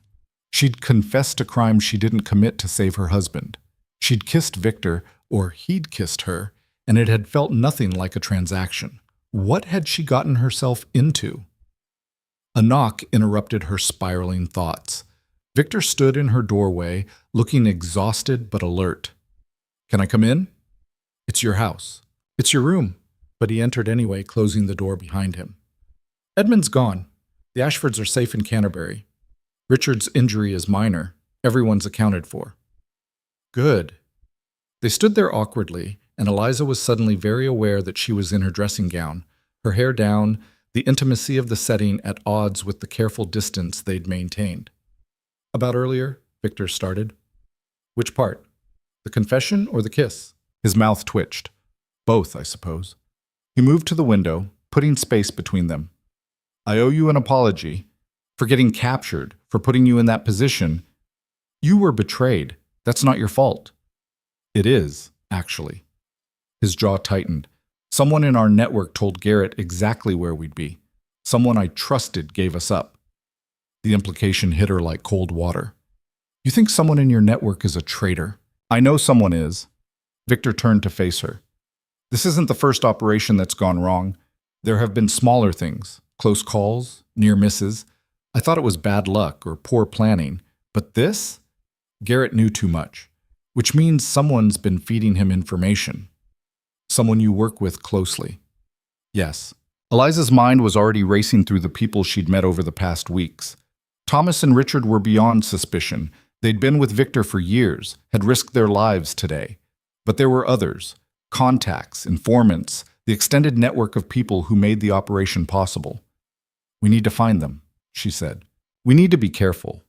If we start investigating openly, we'll spook whoever it is. They'll either disappear or accelerate whatever they're planning." Victor's expression was grim. "This is what I was trying to protect you from, Eliza. It's not just about rescuing families. It's about trusting people who might be betraying you. It's about making decisions that could get people killed. It's terrifying and necessary and exactly what I signed up for." She interrupted. "Stop trying to protect me from reality, Victor. I know what this is now. I know the risks." "Do you?" He moved closer, and she saw the fear lurking behind his controlled facade. "Today you saw the good version of how this goes. The version where Edmund arrives in time and everyone goes home alive. But there are other versions, Eliza. Versions where people die, where families are torn apart, where we fail and it's permanent and there's no fixing it." "I know." "I don't think you do." His voice dropped. "I've lost people. 3 years ago, when I first started this, I tried to save a family and everything went wrong. The father was killed, the children were taken, and it was my fault because I trusted someone I shouldn't have, because I missed signs I should have seen, because I wasn't careful enough." He looked away. "That's what Mrs. Crawford meant about the incident that changed me. That was it. The moment I learned that good intentions aren't enough to keep people safe." Eliza's heart ached for him, for the weight he'd been carrying alone. "Victor, I can't lose anyone else like that, especially not you." He met her eyes again. "Which is why I need you to understand how serious this is. We have a traitor in our network, someone who's been watching us, learning our patterns, waiting for the right moment to destroy everything. And until we find them, everyone, including you, is in danger." "Then we find them." "It won't be easy. They're good at hiding, good at seeming trustworthy." His expression hardened. "And when we do find them, we'll have to deal with them permanently. This isn't a game where we hand people over to the authorities. There are no authorities we can trust with this." The implication was clear. This wouldn't end with a trial or a prison sentence. It would end with elimination. I understand, Eliza said, and she did. She'd crossed too many lines already to balk at one more. Victor studied her face, searching for doubt or fear. Whatever he saw there seemed to satisfy him because he nodded slowly. All right. We start tomorrow. Review everyone who knew about the Ashford extraction. Look for patterns, inconsistencies, anything that doesn't fit. He moved toward the door, then paused. And Eliza, thank you for today, for being brave when you didn't have to be. Partners, she reminded him. Partners, he agreed. And for the first time since she'd known him, his smile reached his eyes. After he left, Eliza sat alone in the growing darkness, processing everything. The betrayal, the danger, the kiss that had felt like a promise neither of them had quite made yet. She'd wanted to save her family. Instead, she'd stumbled into something much larger, a shadow war between corruption and conscience, with lives hanging in the balance. And somewhere in that war, someone she'd smiled at, someone Victor had trusted, was working to destroy them all. Sleep seemed impossible, but exhaustion pulled her under eventually. She dreamed of churches and magistrates and gray eyes watching her from shadows, and woke just before dawn to pounding on her door. Your Grace! Mrs. Crawford's voice, urgent and frightened. You need to come quickly! Eliza threw on a robe and ran for Victor's study, her heart already racing with dread. She found him at his desk, staring at a letter with an expression of absolute fury. Thomas and Richard stood nearby, weapons drawn, and the entire household seemed to be on alert. What happened? Victor looked up, and the cold rage in his eyes made her take an involuntary step back. The traitor just made their move, he said flatly. They took one of our safe houses, captured everyone inside, 3 families, 14 people total. He pushed the letter toward her. And they've sent terms for negotiation. Eliza picked up the letter with shaking hands. The writing was precise, professional, utterly devoid of emotion. Duke Ravencraft, I have something you want. You have something I want. Let's make an exchange. Come alone to the attached location by midnight tomorrow, or I start executing hostages. 1 every hour until you arrive. Don't disappoint me. There was no signature, just coordinates and a deadline. It's a trap, Thomas said flatly. Obviously a trap. Obviously, Victor agreed. But what choice do we have? If I don't go, 14 people die. If you do go, you die, Richard countered. And then those 14 people die anyway. Maybe.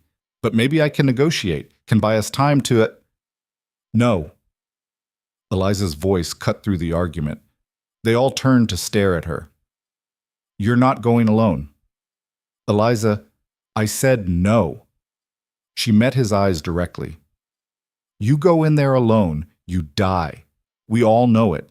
So we do this differently. We go together, we bring backup, and we turn their trap into ours. That's insane, Thomas said. It's our only option, Eliza countered. The traitor expects Victor alone. They're not expecting me. They're definitely not expecting a coordinated assault. She turned back to Victor. You taught me that the best weapon is audacity, so let's be audacious. Victor stared at her, and she could see him calculating, weighing options, running through scenarios in his head. Finally, he looked at Thomas and Richard. How fast can you gather everyone we trust? And I mean actually trust. No possibilities of compromise? 6 hours, Richard said immediately. Maybe 8. Do it, and get Edmund back here. We're going to need his authority if this goes sideways. Victor turned back to the letter, his expression going cold and calculating. If they want a negotiation, we'll give them one. Just not the kind they're expecting. Your Grace, Mrs. Crawford said from the doorway, her face pale. There's something else. What? The magistrate's men just arrived at the village. They're asking questions about you, about the Duchess. Her voice shook slightly. They know something happened at the church. They're looking for proof. Victor's jaw clenched. How long do we have? Hours, maybe less? So they were caught between 2 threats now, the traitor holding hostages and the authorities closing in with questions they couldn't answer. The walls were closing in from both sides, and Eliza could see the trap forming around them with terrible clarity.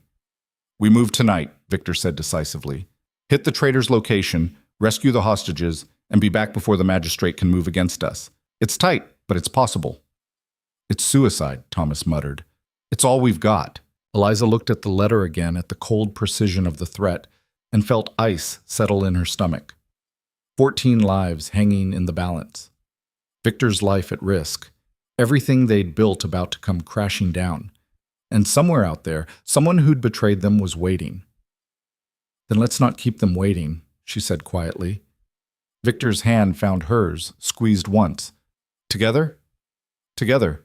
But as the household erupted into controlled chaos, preparing for the night's operation, Eliza couldn't shake the feeling that they were missing something crucial. Some piece of the puzzle that would make everything else make sense. The traitor had been careful, had stayed hidden for months or years. Why reveal themselves now? Why force this confrontation? Unless forcing the confrontation was exactly the point. Unless everything, the capture, the letter, even the timing, was designed to get them all in one place. Eliza's blood ran cold. "Victor," she said urgently, "what if the hostages aren't the trap? What if we are?" He turned to look at her, and she saw her own realization reflected in his eyes. They'd been played.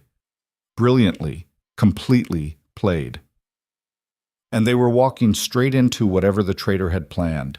"So we don't go," Thomas said immediately. "Simple. And let 14 people die?" Victor's voice was tight with frustration. "That's not an option.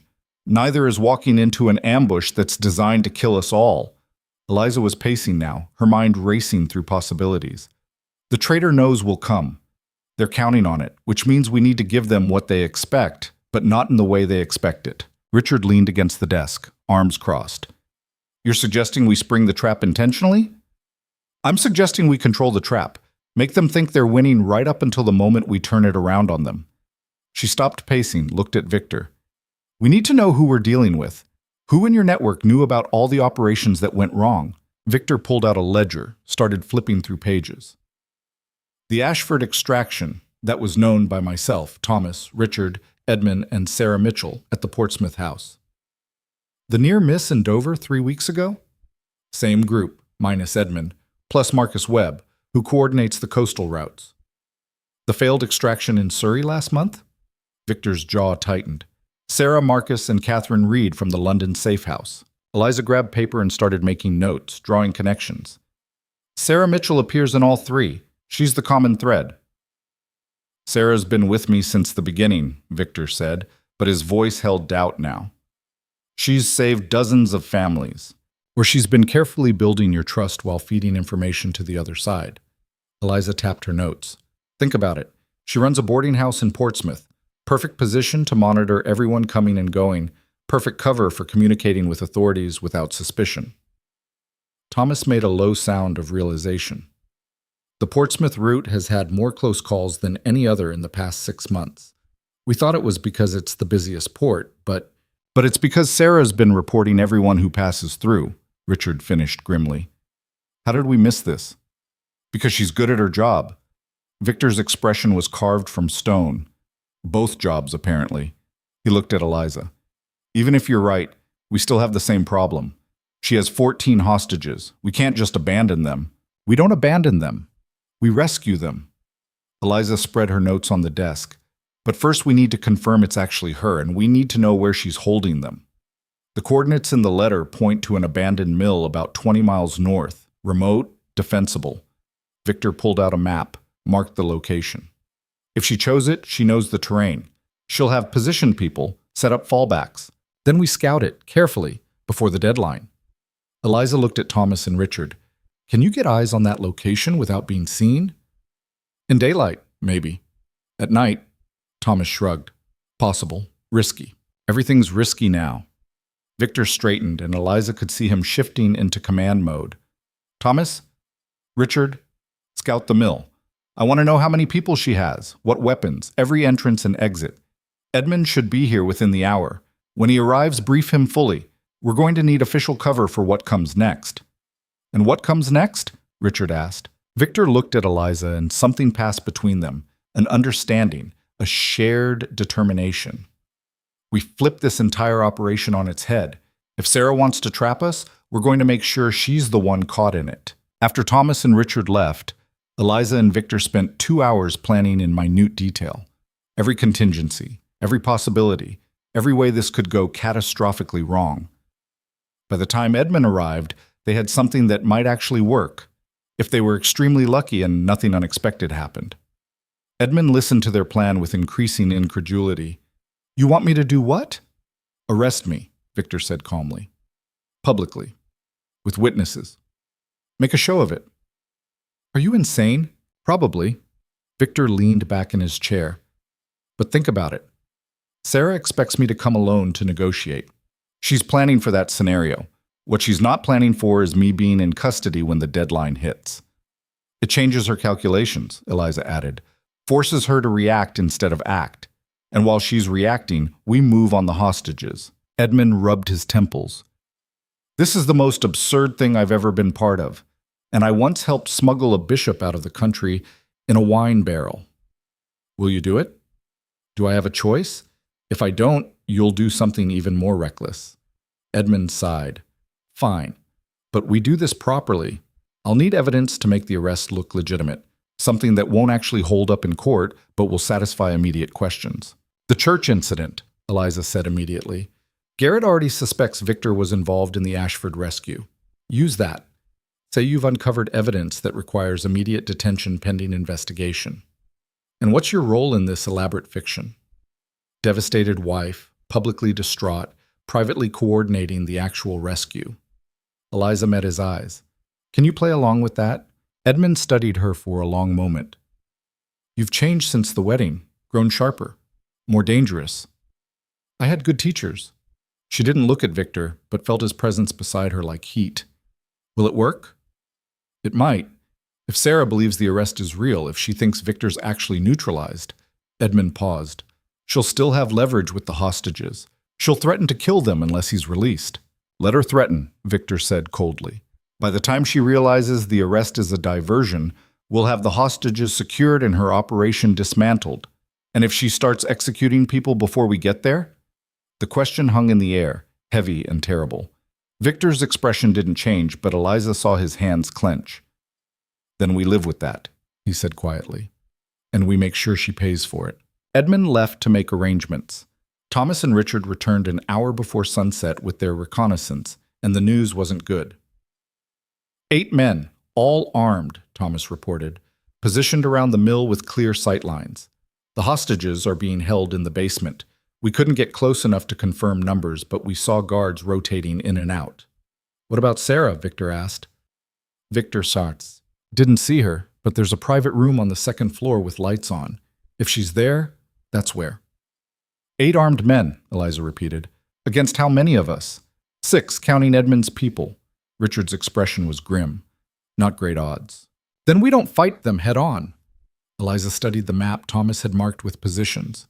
"We divide their attention, create chaos, make them think there's a larger force attacking from multiple directions while the actual rescue team gets the hostages out."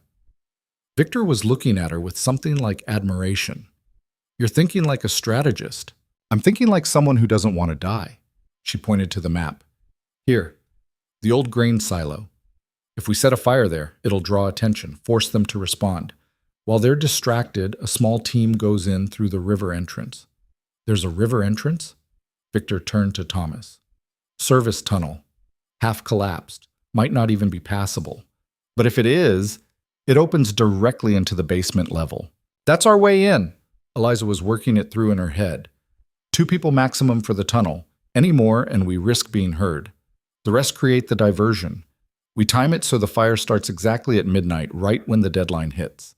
Sarah will be watching for Victor, expecting negotiation. Instead, she gets chaos. And while she's trying to figure out what's happening, we're extracting the hostages through a tunnel she doesn't know about. Victor nodded slowly. It could work. If the tunnel is passable. If the fire is big enough. If Sarah doesn't execute someone the moment things go wrong. Stop listing the ifs, Eliza interrupted. There are always ifs. We plan for them and we move forward. Who goes through the tunnel? Richard asked. Eliza and Victor spoke simultaneously. I do. They looked at each other. Victor's expression was firm. Absolutely not. You're not going into that basement.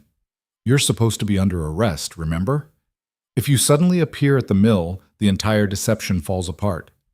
Eliza kept her voice level. It has to be me.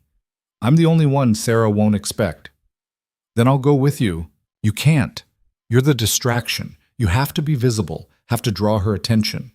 She moved closer, lowered her voice so only he could hear. I know you want to protect me, but right now, the best way to protect everyone is to let me do this. Victor looked like he wanted to argue, to command, to override her completely. Instead, he turned to Richard. You go with her, stay close.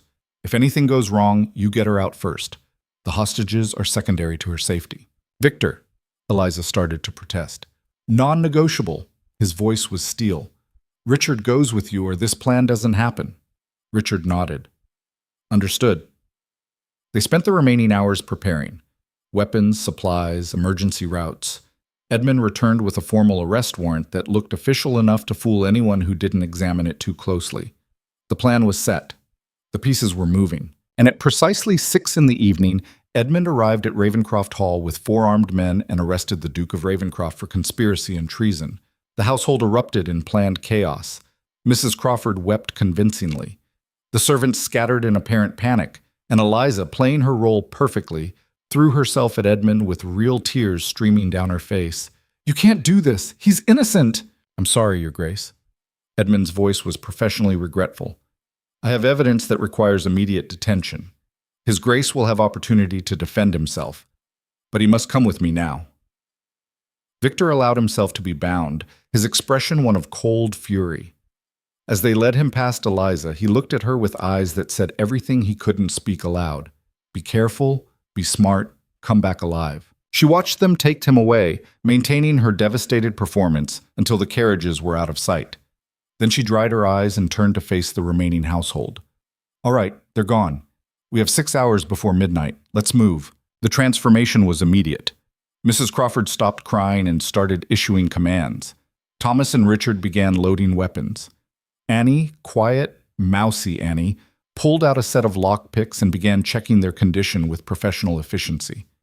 You knew, Eliza said, staring at the maid. All of you knew. His Grace doesn't keep secrets from the household, Mrs. Crawford said. We're all part of this, Your Grace. Have been for years. Why do you think we've stayed? The mill operation began at 10. Edmund imprisoned Victor in Canterbury's magistrate office with 2 guards who were actually on their side. Thomas and Richard scouted the perimeter one final time, and Eliza prepared herself mentally for what was coming. She'd never been in combat, never held a weapon with intent to use it, never crawled through a collapsed tunnel to rescue strangers while armed men stood guard overhead. She was terrified. First time is always the worst, Richard said quietly, checking her pistol to make sure it was loaded properly. After this, everything else seems easier. Not reassuring. Wasn't meant to be, just true. He met her eyes. His Grace cares about you, more than he wants to admit. So I'm going to get you through this because if I don't, he'll make my life unbearable. Despite everything, Eliza smiled. He really is terrible at feelings, isn't he? Worst I've ever seen, but he's trying. That's new. Richard finished with the pistol, handed it back. Ready? No, but let's go anyway. They approached the mill on foot, moving through darkness with only starlight to guide them. The building loomed ahead, windows lit from within, guards visible as shadows against the glow. Eliza counted positions, mentally marking each one, and tried not to think about how exposed they were. The river entrance was exactly where Thomas had said, a half-collapsed tunnel mouth hidden by overgrown brush. Richard tested it first, disappeared into darkness, and emerged a minute later. Passable. Tight in places. We'll have to crawl. He checked his pocket watch. 15 minutes until midnight. Fire should start in 10. We need to be in position. They entered the tunnel. Immediately, Eliza understood why Richard had said tight. The passage was barely 3 feet high, the walls pressing in from both sides, water seeping up through cracked stone beneath them. The darkness was absolute, suffocating, and the only sound was their breathing and the drip of water. She focused on moving forward. One hand, one knee. Repeat. Don't think about the weight of stone above. Don't think about the passage collapsing. Don't think about getting trapped down here while the deadline passed and people died. Just move. After what felt like hours but was probably minutes, Richard stopped ahead of her. Voices. We're under the basement. Eliza strained to hear. Faint sounds filtered down. Footsteps. Low conversation. Someone crying softly. The hostages. How do we get up? Old service hatch. Should be here. The sound of metal scraping stone. Locked from above. I need to pick it. Can you do it quietly? We're about to find out. The next 5 minutes were agony. Eliza listened to Richard work the lock, heard the guards moving above them, checked her watch compulsively. 3 minutes to midnight. 2 minutes. 1. The lock clicked open just as an explosion shattered the night. The fire. Thomas had set it early, or right on time. Eliza couldn't tell anymore. Shouts erupted above them, footsteps running, chaos descending exactly as planned. Richard pushed the hatch open slowly. The basement was dimly lit, and through the opening Eliza could see a guard's boots, standing right beside the hatch, his attention focused on the commotion outside. Richard looked at her, counted down silently with his fingers. 3, 2, 1. He erupted through the hatch and took the guard down in one smooth motion, hand over the man's mouth to silence him. Eliza scrambled up after him, pistol drawn, heart hammering so hard she thought everyone must hear it. The basement was larger than she'd expected. The hostages, she counted quickly, 13 visible, were bound and huddled in one corner. 2 more guards stood by the stairs, both looking up toward the noise outside, hands on weapons. Richard moved like a shadow, taking down the first guard before he could shout. But the second one saw them, opened his mouth to yell. Eliza fired. She'd never shot anyone before. The recoil shocked her, the sound enormous in the confined space. The guard went down, clutching his shoulder, and suddenly everyone was screaming, the hostages, the wounded guard, voices shouting from upstairs. "Go!" Richard yelled, already cutting the hostages' bonds. "Move now!" Eliza helped people to their feet, pushed them toward the tunnel entrance. A mother clutching 2 children, an elderly man who could barely walk, a young woman who looked like she'd been beaten. "Through the tunnel! Quickly! Follow the light!" Richard had left a lantern at the tunnel mouth. The hostages scrambled toward it, terrified and desperate. Eliza counted as they went through. 3, 5, 8. Footsteps on the stairs. Heavy boots. Multiple people. "Richard! I know. Keep moving." 10 hostages through. 11, 12. The basement door burst open and armed men flooded in, weapons raised. Richard fired twice, dropped one, but there were too many. Eliza grabbed the last hostage, the elderly man, and shoved him toward the tunnel. "Go! Richard, go! Not without you. I'm right behind you." She fired blindly toward the stairs, buying seconds. "Move!" Richard disappeared into the tunnel. Eliza turned to follow, and came face to face with Sarah Mitchell. The older woman stood at the top of the basement stairs, a pistol in her hand, her expression cold and utterly calm. "Hello, Duchess. This is unexpected." Eliza's weapon was empty. She'd fired all her shots. Sarah's gun was pointed directly at her chest, and they both knew it. "You should have stayed home," Sarah said. "Played the frightened wife. Instead, you had to be clever. I learned from the best." Eliza's mind was racing, looking for exits, options, anything. The tunnel was 10 feet away. She'd never make it. "Did you really think I wouldn't plan for contingencies? That I wouldn't have people watching the tunnel?" Sarah smiled, sharp and predatory. "Your husband taught me to think 3 moves ahead. You should thank him for that before he dies." "He's not here. He's in custody." "No, he's not. Edmund Thorne is compromised. I've known for months." Sarah descended the stairs slowly. "Victor's probably halfway here right now, thinking he's rescuing you. Instead, he's walking into the real trap. The one I've spent 2 years building." Understanding hit Eliza like cold water. This was never about the hostages. The hostages were bait, for you, initially, but you've been useful, drawing Victor out, making him emotional, compromising his judgment. Sarah's smile widened. "He's been untouchable for 3 years, but everyone has a weakness. His is you." Above them, the sounds of fighting intensified. Sarah glanced up, unconcerned. "My people will keep us occupied while we wait, and when he finally fights his way down here, desperate to save his Duchess, I'll have him exactly where I want him." She aimed the pistol more precisely. "The only question is whether you're more useful alive or dead." Eliza's hand found something on the floor, a piece of broken pipe, heavy and sharp. Not much of a weapon, but it was something. "Why?" she asked, buying time. "Why betray him? He trusted you." He trusted me to risk everything while he stayed safe in his mansion. Bitterness crept into Sarah's voice. 3 years I've run operations, sheltered families, put my life on the line. And what did I get? A small salary and the satisfaction of being a good person. She laughed harshly. Philip Garrett offered me 10 times that to feed him information. And when I'm done here, I'll have enough to disappear somewhere Victor's influence can't reach. You'll have blood on your hands. I already do. We all do. The difference is, I'm getting paid for mine. The pipe was in Eliza's grip now, hidden in her skirts. One chance. If she missed, she died. But if she didn't try, Victor died instead. She thought about her brothers safe at school, about the families they'd saved, about Victor's rare smile and the way he'd kissed her in the church, about how she'd promised him they were partners. Eliza moved. She threw the pipe with everything she had. Sarah fired reflexively, but Eliza was already diving left and the shot went wide. The pipe caught Sarah in the shoulder, making her stumble. Eliza didn't stop to see more. She ran for the tunnel, slid through the hatch, pulled it closed behind her and started crawling. Behind her, Sarah was screaming orders. Boots on stone. Someone trying to open the hatch. Eliza crawled faster than she'd thought possible, ignoring scrapes and bruises, focused only on moving forward. Light ahead. The tunnel exit. She was almost there. Hands grabbed her, pulled her out into night air. Richard, his face fierce with relief and anger. What the hell were you thinking? Victor, she gasped. It's a trap for Victor. Sarah's waiting. I know, Thomas saw. Richard pulled her to her feet. Come on, the hostages are secure. Now we end this. They ran through darkness toward the mill, where flames from the silo fire cast everything in hellish orange light. Eliza could see figures fighting near the entrance, Victor's people and Sarah's, weapons flashing, the crack of gunfire echoing across empty fields.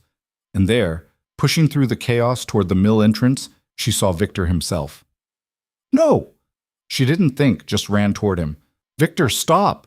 He turned, saw her, and the relief on his face was immediately replaced by horror. Eliza, get back! The mill's second-floor window exploded outward. Sarah appeared, flanked by 2 men, her weapon aimed not at Victor but at Eliza. One more step and she dies. Sarah's voice cut through the fighting. Everyone stops or the Duchess bleeds out right here. The violence froze. Victor stood 20 feet from the mill entrance, his weapon raised, every muscle in his body taut with barely controlled fury. Let her go, Sarah. Why would I do that? She's the only thing keeping you from killing me.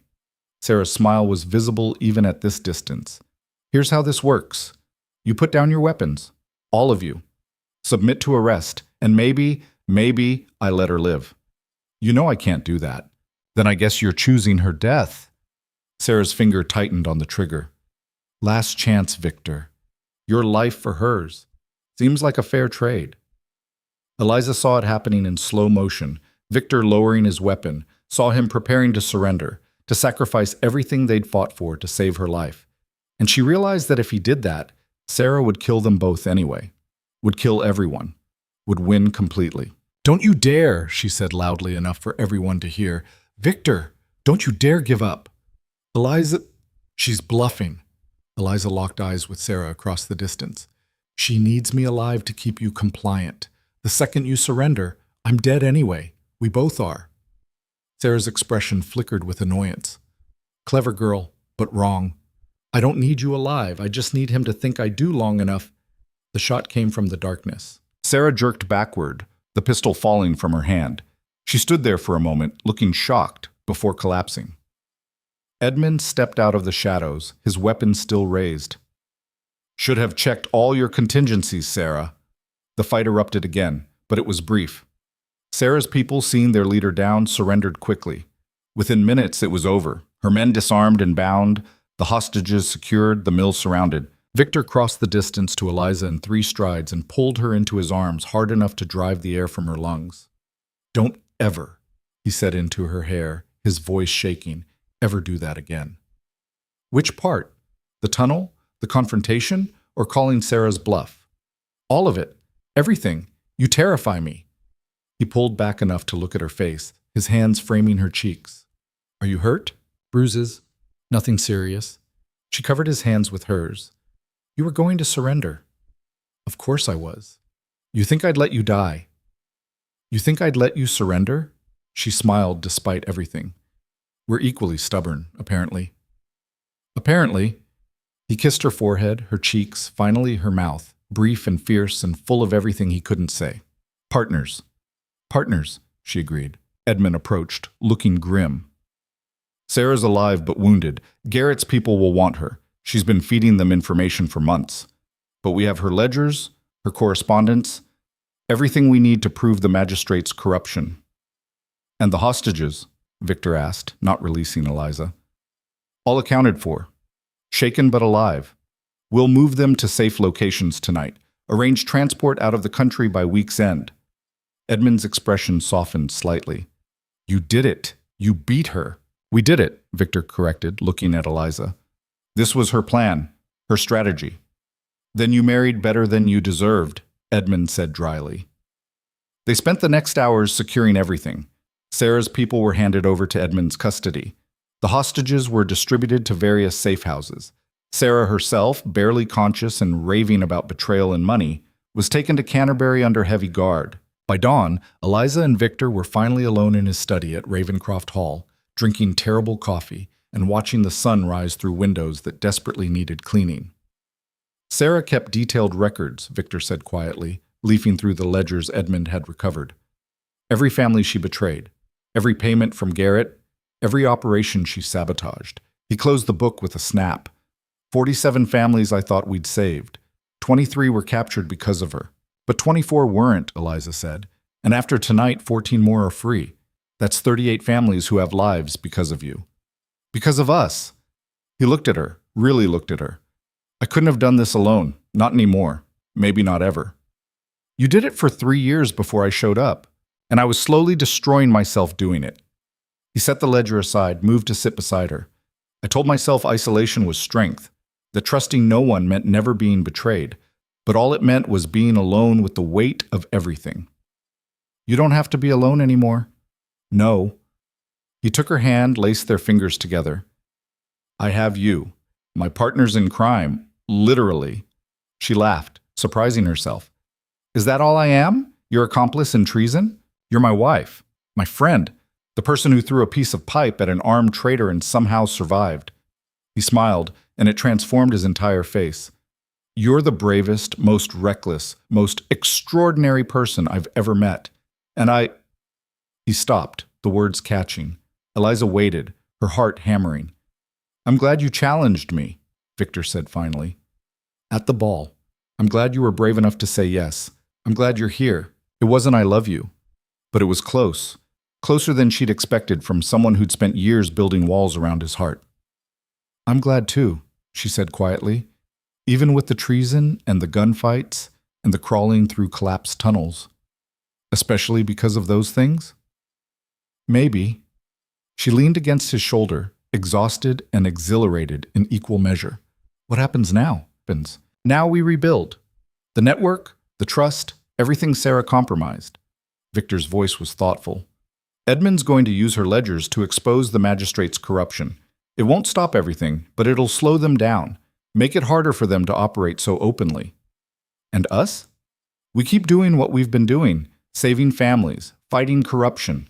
He kissed the top of her head. Together, they sat in silence as full daylight spread across the grounds. Mrs. Crawford appeared with fresh coffee and breakfast, took one look at them, and quietly left everything on a side table without comment. Outside, the household was coming back to life. Annie was singing in the hallway. Thomas and Richard were already planning the next operation.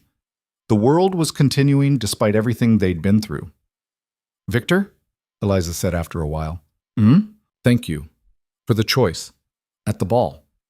You could have just destroyed me and walked away, but you gave me an option instead. He was quiet for a moment. Then, I saw something in you that night. Something fierce and protective and utterly unbreakable. I thought, he laughed quietly, I thought if I could harness that, if I could give you a reason to fight, you'd be unstoppable. You were using me. I was. And you were using me. That was the deal. He turned to face her. But somewhere along the way, it stopped being a transaction. At least for me.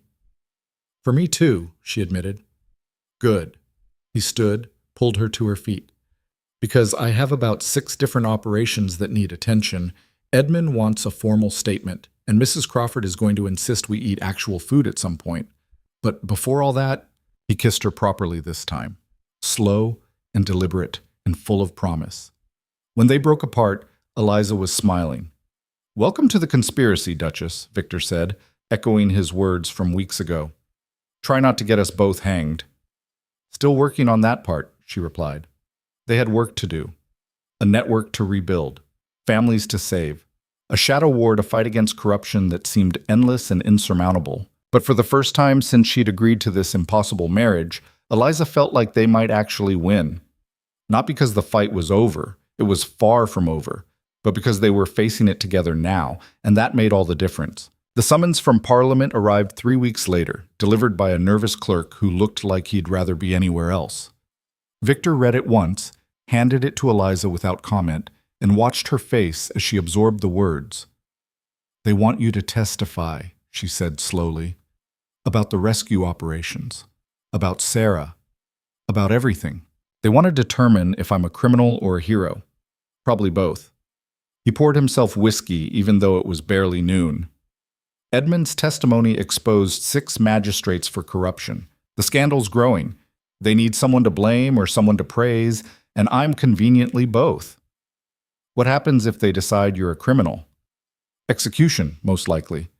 Treason doesn't have a lot of middle ground. Eliza set the summons down carefully, her hands remarkably steady. "Then we make sure they decide you're a hero." "We? You think I'm letting you face Parliament alone, after everything?" She was already moving toward his desk, pulling out papers. "We need to document every family you've saved, names, dates, circumstances. We need testimony from the people you rescued. We need—" "Eliza!" Victor caught her hand, stilling her frantic motion. "This isn't a battle we can plan our way out of. Parliament doesn't care about strategies or clever tactics. They care about politics and appearances." "Then we give them the right appearance." She pulled her hands free, her eyes fierce. "You've saved nearly 50 families from corrupt magistrates who were stealing their property and destroying their lives. That's not treason. That's justice. Justice they didn't authorize. Justice they failed to provide." She was pacing now, her mind clearly racing. Edmund's evidence proves the magistrates were corrupt. Sarah's ledgers prove she was selling information. The families you rescued can testify to the injustices they faced. We build a case that you weren't undermining the law, you were upholding it when the system failed. Victor studied her, this woman who'd been thrust into his world of shadows and danger and had somehow become its brightest light. "You really think that'll work?" "I think it's our only shot. Unless you have a better idea." He didn't. So they spent the next 2 weeks building their defense, and Eliza threw herself into it with the same fierce determination she'd shown crawling through that tunnel. She tracked down every family they'd saved, collected written statements, organized testimonies. She worked with Edmund to coordinate the legal arguments, with Mrs. Crawford to manage the logistics, with Thomas and Richard to ensure nothing fell through the cracks. Victor had built an underground network to save families. Eliza was building a public case to save him. The night before the parliamentary hearing, she found him in his study, staring at the prepared documents without really seeing them. "You should sleep," she said from the doorway. "Tried. Can't." He looked up at her, and the vulnerability in his expression made her chest ache. What if it's not enough? What if they decide that good intentions don't excuse breaking the law?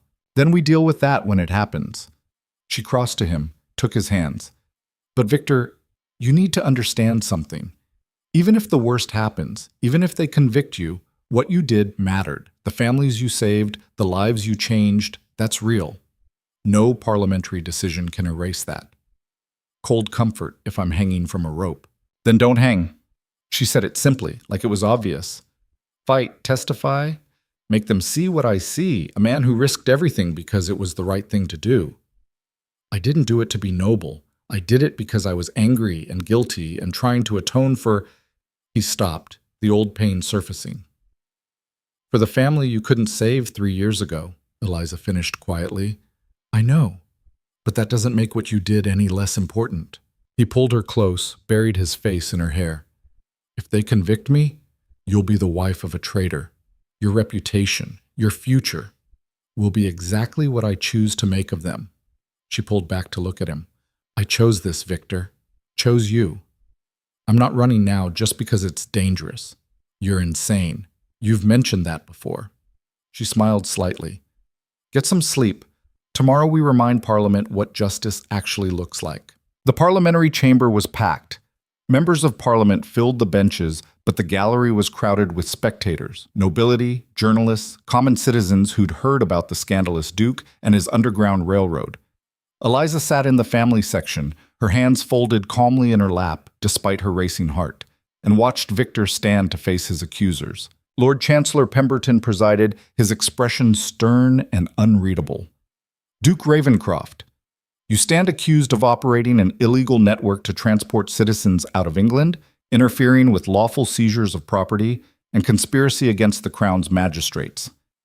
How do you plead? Victor's voice was clear and steady. I plead guilty to operating a network to rescue families from corrupt officials who are violating the very laws they claim to uphold. A murmur rippled through the chamber. Pemberton's eyebrows rose. You admit to the charges? I admit to the actions. I dispute that they constitute crimes. Victor's gaze swept the room. For 3 years, I've watched magistrates use the reclamation laws as weapons to steal property from innocent families. I've seen children orphaned, parents imprisoned, entire households destroyed, not because they broke any law, but because they were politically inconvenient or financially attractive targets. These are serious accusations. They're documented facts. Edmund stood from his seat. If I may, Lord Chancellor, the evidence collected from Sarah Mitchell's ledgers and the testimony of 6 disgraced magistrates proves systematic corruption. The Duke didn't undermine the law. He exposed those who were perverting it. Magistrate Thorne, you're not on trial here. Perhaps we should be. Edmund's voice cut through the room. Every magistrate who took bribes, every official who looked the other way, every member of this body who ignored the corruption because it was politically convenient. The Duke of Ravencraft did what we all should have done. He protected the innocent. The chamber erupted in arguments. Some voices defending Victor, others demanding his punishment. Pemberton hammered for order, his face flushed with frustration. This is not a forum for political debate. Duke Ravencraft broke the law. That is not in dispute. Then put me on the stand. The voice came from the gallery. Eliza turned to see a middle-aged man standing, his hands clutching a worn hat. My name is Thomas Merrick. The Duke saved my family when Magistrate Garrett tried to steal our property and imprison us for speaking against corruption. Everything we had, everything we were, it would be gone if not for his grace. Another voice. A woman this time. Catherine Ashford. My husband is a professor. They came for him because he published papers criticizing the reclamation laws. The Duke got us to safety. My daughters are alive because of him. More voices now. People standing throughout the gallery. Former magistrate's clerk, who'd been threatened into silence. A widow whose property was seized illegally. A young man whose father had been imprisoned on false charges. 47 families. 183 people. And they were all there, all standing, all testifying to what Victor had done. Eliza watched the chamber transform. The political calculation giving way to something more human, more real.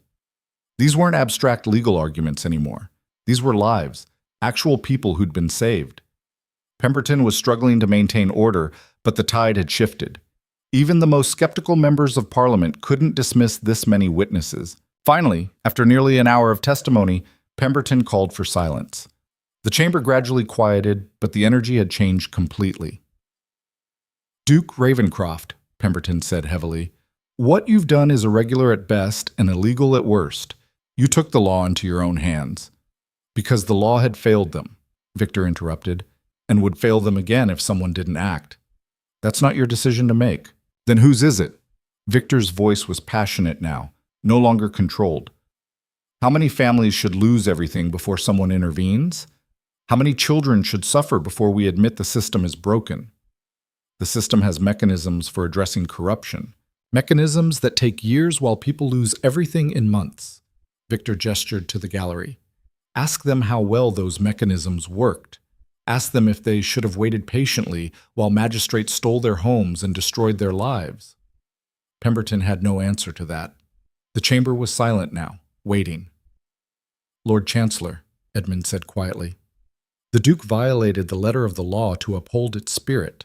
That deserves consideration, not execution. Another member stood, Lord Ashworth, host of the ball, where this had all begun. I move that we vote on the Duke's guilt with a recommendation for clemency based on extraordinary circumstances. Seconded, another voice called. The vote was close, frighteningly close. Eliza counted the raised hands, her heart in her throat, watching the future hang in the balance. When Pemberton announced the results, his voice was carefully neutral. The Duke of Ravencraft is found guilty of operating outside legal authority. However, given the documented corruption of the magistrates involved and the testimony of those he aided, this body recommends clemency and pardons any criminal penalty. Relief crashed through Eliza so powerfully she nearly sobbed. Around the chamber, reactions were mixed, some applauding, others grumbling, but the important thing was Victor was free. However, Pemberton continued, and Eliza's relief froze. This body also recognizes that the current system requires reform. Duke Ravencraft, you will work with Magistrate Thorne and a parliamentary committee to develop new oversight procedures for property reclamation. Your network will be legitimized under official sanction, and you will report regularly on its operations. Victor looked stunned. You're asking me to continue? We're ordering you to continue. Properly this time, with authority and accountability. Pemberton's expression softened almost imperceptibly. You proved the system is broken, Your Grace.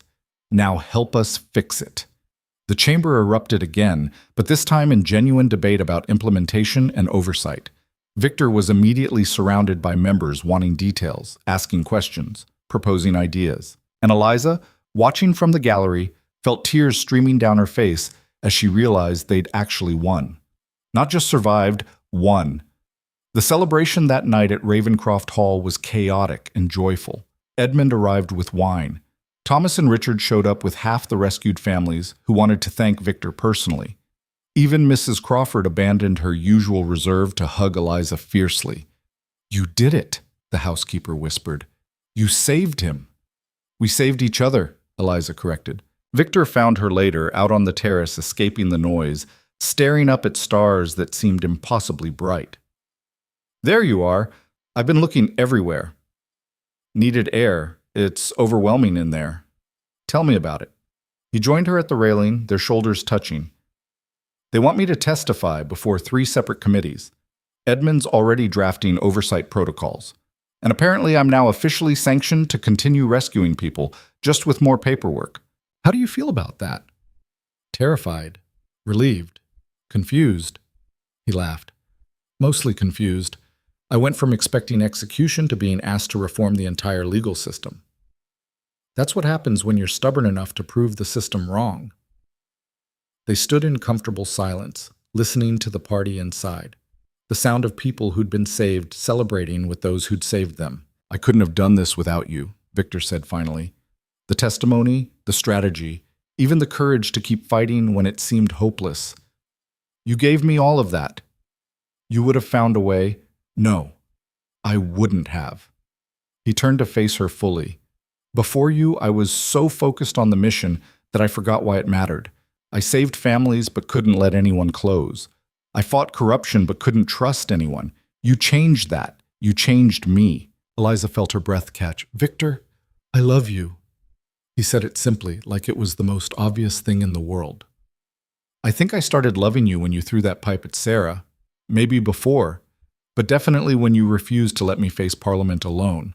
When you built an entire defense just to save my life. That's a very specific moment to fall in love. I'm a very specific person. He smiled, and it was the warm, genuine smile that still surprised her every time.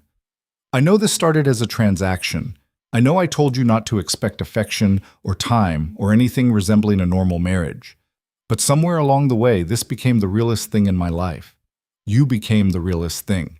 Eliza's eyes were burning with tears again. I love you too. Even when you're impossible and overprotective and trying to sacrifice yourself for everyone else's benefit. Especially then?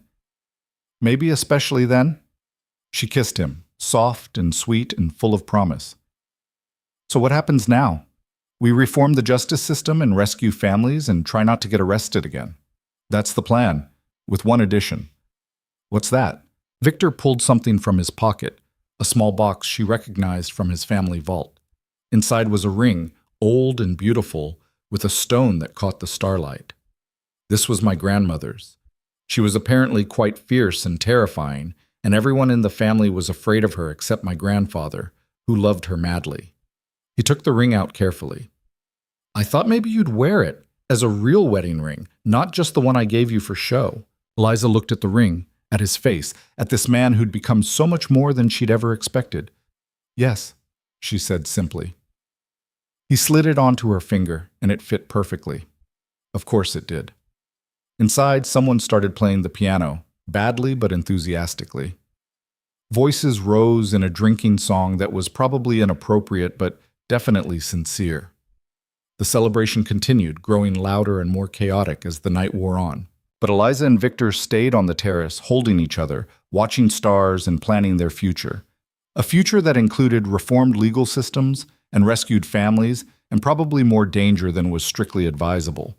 But they'd face it together, and that made all the difference. Partners, Victor said, echoing the word that had become their foundation.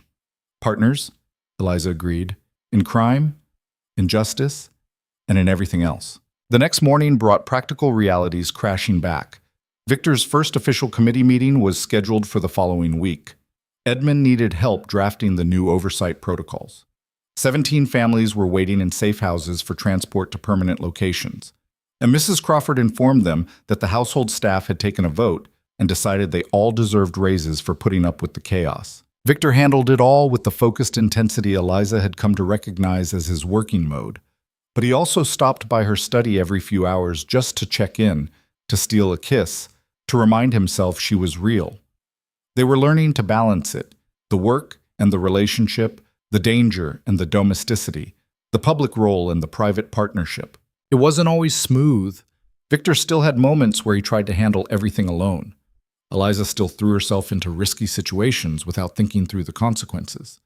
They argued about strategy and priorities and who got to take the most dangerous assignments, but they also laughed together, made love with increasing frequency and decreasing awkwardness, discovered that they were both terrible at chess but excellent at elaborate pranks involving the household staff. Thomas and Henry visited during their school holiday, and Eliza watched Victor transform around her brothers, patient and kind and willing to teach them everything from swordplay to strategic thinking.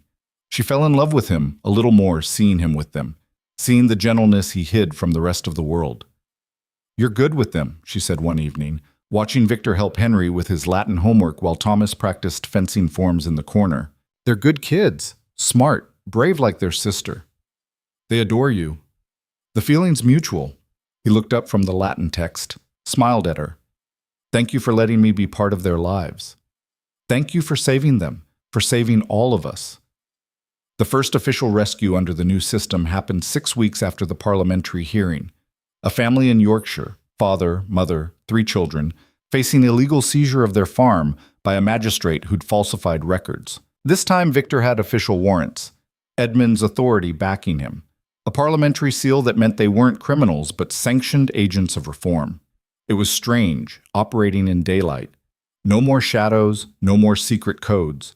Just direct confrontation with corrupt officials who suddenly found themselves accountable to higher authority. The magistrate tried to bluster, to threaten, to pull rank.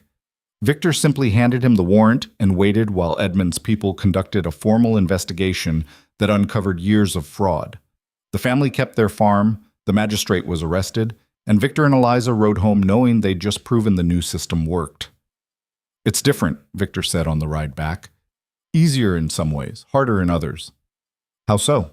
"Easier because we're not constantly terrified of arrest. Harder because it feels less necessary somehow. Like we're just bureaucrats processing paperwork instead of actually fighting." "You're still fighting," Eliza assured him, "just with different weapons, legal authority instead of secrecy, official warrants instead of forged documents. The goal is the same, protect the innocent." "I know. I just miss the adrenaline sometimes." He grinned at her. "Does that make me terrible? It makes you human." She leaned against his shoulder. "But if you're really missing the excitement, I'm sure we could arrange for you to crawl through another collapsed tunnel." "I know a good one." "Absolutely not. One tunnel was enough for a lifetime." They fell into comfortable silence, watching the countryside roll past. The same landscape where they'd ridden in tense silence after their wedding, when they'd been strangers bound by desperation and transaction. So much had changed. Everything had changed. 6 months after the parliamentary hearing, Edmund arranged a formal dinner to celebrate the reformed oversight system's first successful quarter. 93 families protected, 14 magistrates removed from office, a network that had operated in shadows now functioning in daylight. The dinner was attended by members of parliament, reformed magistrates, and several of the families Victor had saved. It should have been stuffy and formal, but somehow it turned into something more genuine, people sharing stories, making connections, building the foundation for real change. Eliza watched Victor work the room, saw how naturally he moved between high-ranking officials and common citizens, how he made everyone feel heard and valued. This was what he'd been hiding beneath the cold exterior. Not just compassion, but genuine connection. Lord Ashworth cornered her near the dessert table. "Duchess, I wanted to apologize." "For what?" "For hosting the ball where all this started. If I'd known what would happen, I'd still have made the same choice," Eliza interrupted gently. "Everything that's happened, good and bad, it brought me here. I wouldn't change that. Even the danger, the scandal, especially those things." She smiled. "They taught me what I'm capable of, and they gave me a partnership I never knew I needed." Ashworth studied her thoughtfully. "You've changed since the wedding, become someone formidable. I was always formidable. I just didn't know it yet." Eliza watched Victor across the room, caught his eye, felt the warmth of his smile. Sometimes it takes the right circumstances to discover who you really are. Later that night, back at Ravencraft Hall, they lay tangled together in Victor's bed, which had become their bed somewhere along the way, talking about the evening. "Edmund wants to expand the program to Scotland," Victor said, his fingers tracing idle patterns on her shoulder. "We'd need to establish new safe houses, recruit trustworthy magistrates, basically rebuild the entire network in a different country." Sounds like a challenge. Sounds like a nightmare. But he was smiling.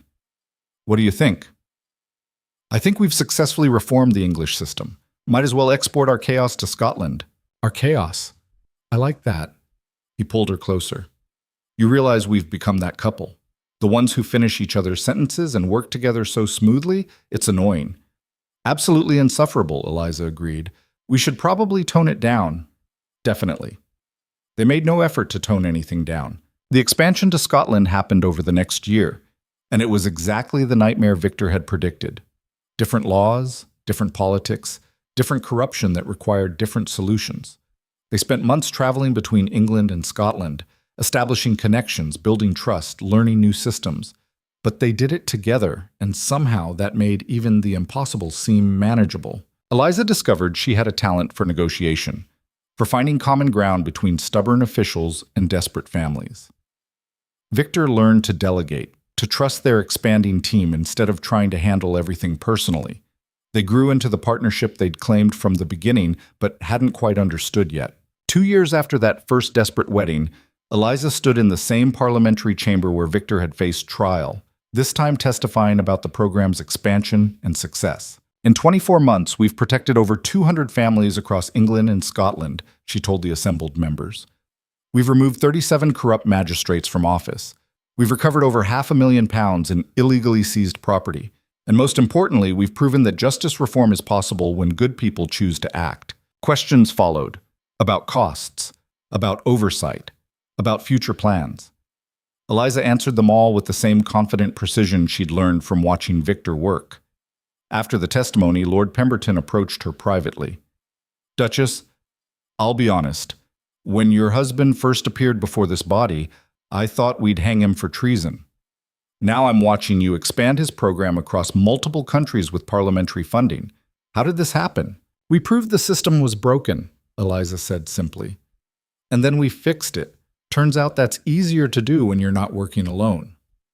"Indeed," Pemberton studied her thoughtfully.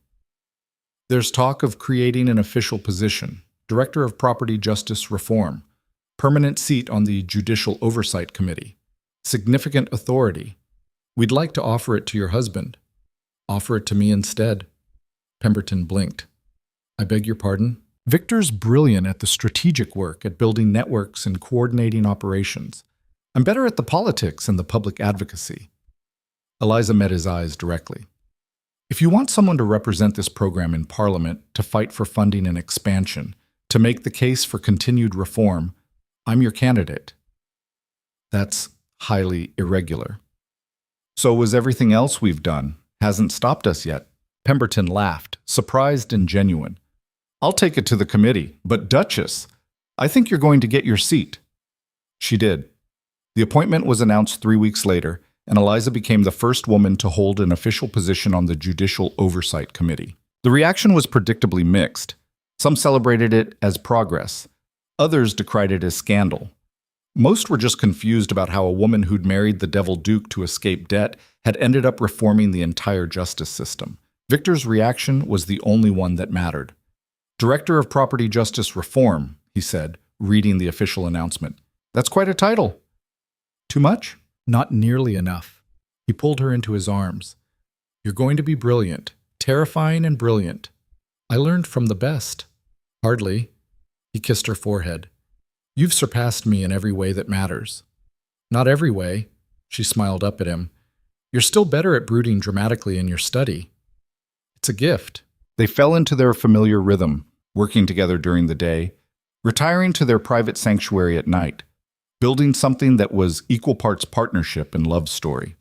Thomas and Henry both excelled at Harrow and wrote home regularly with stories of their achievements.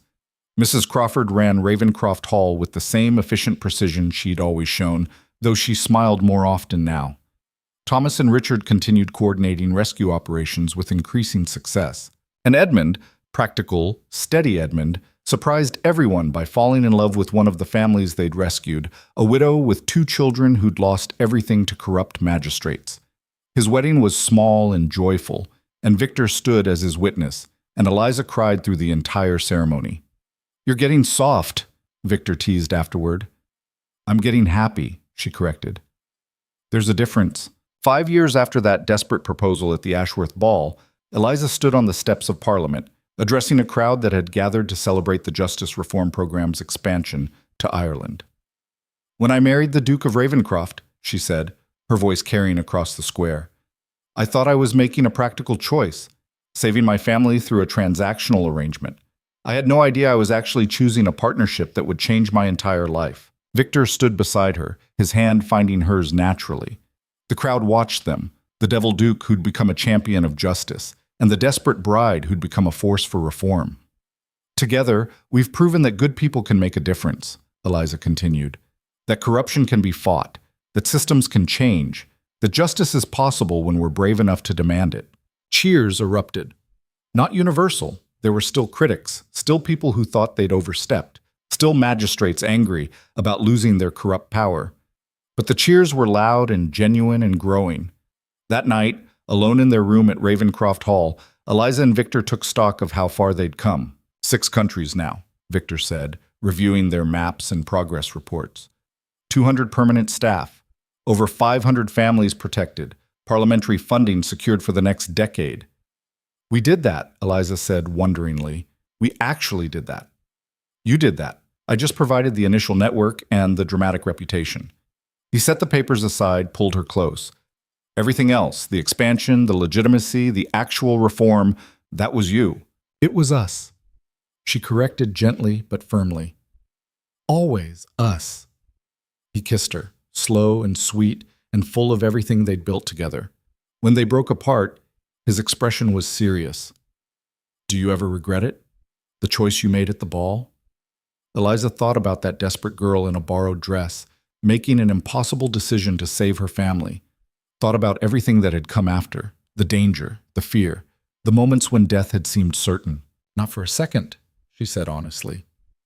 You gave me a choice when I had none. I gave you trust when you'd stopped believing in it, and together we built something neither of us could have created alone. Partners. Partners, she agreed, in crime, in justice, in love, and in everything else worth fighting for. Outside, Ravencraft Hall settled into peaceful night. The household slept secure and content. The families they'd saved were building new lives across multiple countries. And somewhere, new operations were being planned, new magistrates being investigated, new families being protected. The work would never be finished. Corruption would always find new ways to flourish, and justice would always require people brave enough to fight for it. But Victor and Eliza had proven something important, that two people who chose each other could change the world, that a marriage born of desperation could become a partnership of equals, that love and justice weren't separate causes but intertwined forces that made each other stronger. 10 years after that fateful ball, their legacy was impossible to ignore. A reformed justice system. Hundreds of families saved. A network that operated openly, proudly, backed by parliamentary authority and public support. But their greatest achievement wasn't the policies or the programs or the public acclaim. It was the quiet moments, the shared glances across crowded rooms, the way Victor still brought her tea without asking how she took it, the way Eliza still challenged him when he got too controlling, the way they'd learned to be vulnerable with each other, to trust completely, to build a life that was messy and imperfect and absolutely real. They'd started as strangers bound by necessity. They'd become partners through shared danger, and they'd grown into something neither of them had expected, a genuine partnership built on mutual respect, shared values, and love that had been tested and proven in the crucible of impossible circumstances. "What do you think?" Victor asked one evening, reviewing proposals for expanding the program to the continent. "France is a mess politically. We'd be walking into chaos. When has that ever stopped us?" Eliza smiled. "Besides, chaos is where we do our best work." "Fair point." He marked the proposal for approval. "Together?" "Always together." And they were. Through every expansion, every challenge, every victory and setback that followed.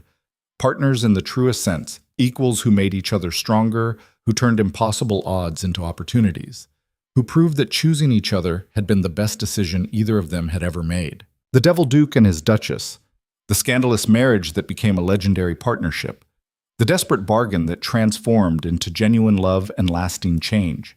They'd rewritten the rules of power, of marriage, of justice itself. And they'd done it together, exactly as they'd promised that first night when a terrified bride and a cynical duke had agreed to become partners. Some stories end with happily ever after. This one ended with happily ever fighting, for justice, for each other, for a world where good people could make impossible choices and change everything. And that, Victor and Eliza discovered, was infinitely better than any fairy tale.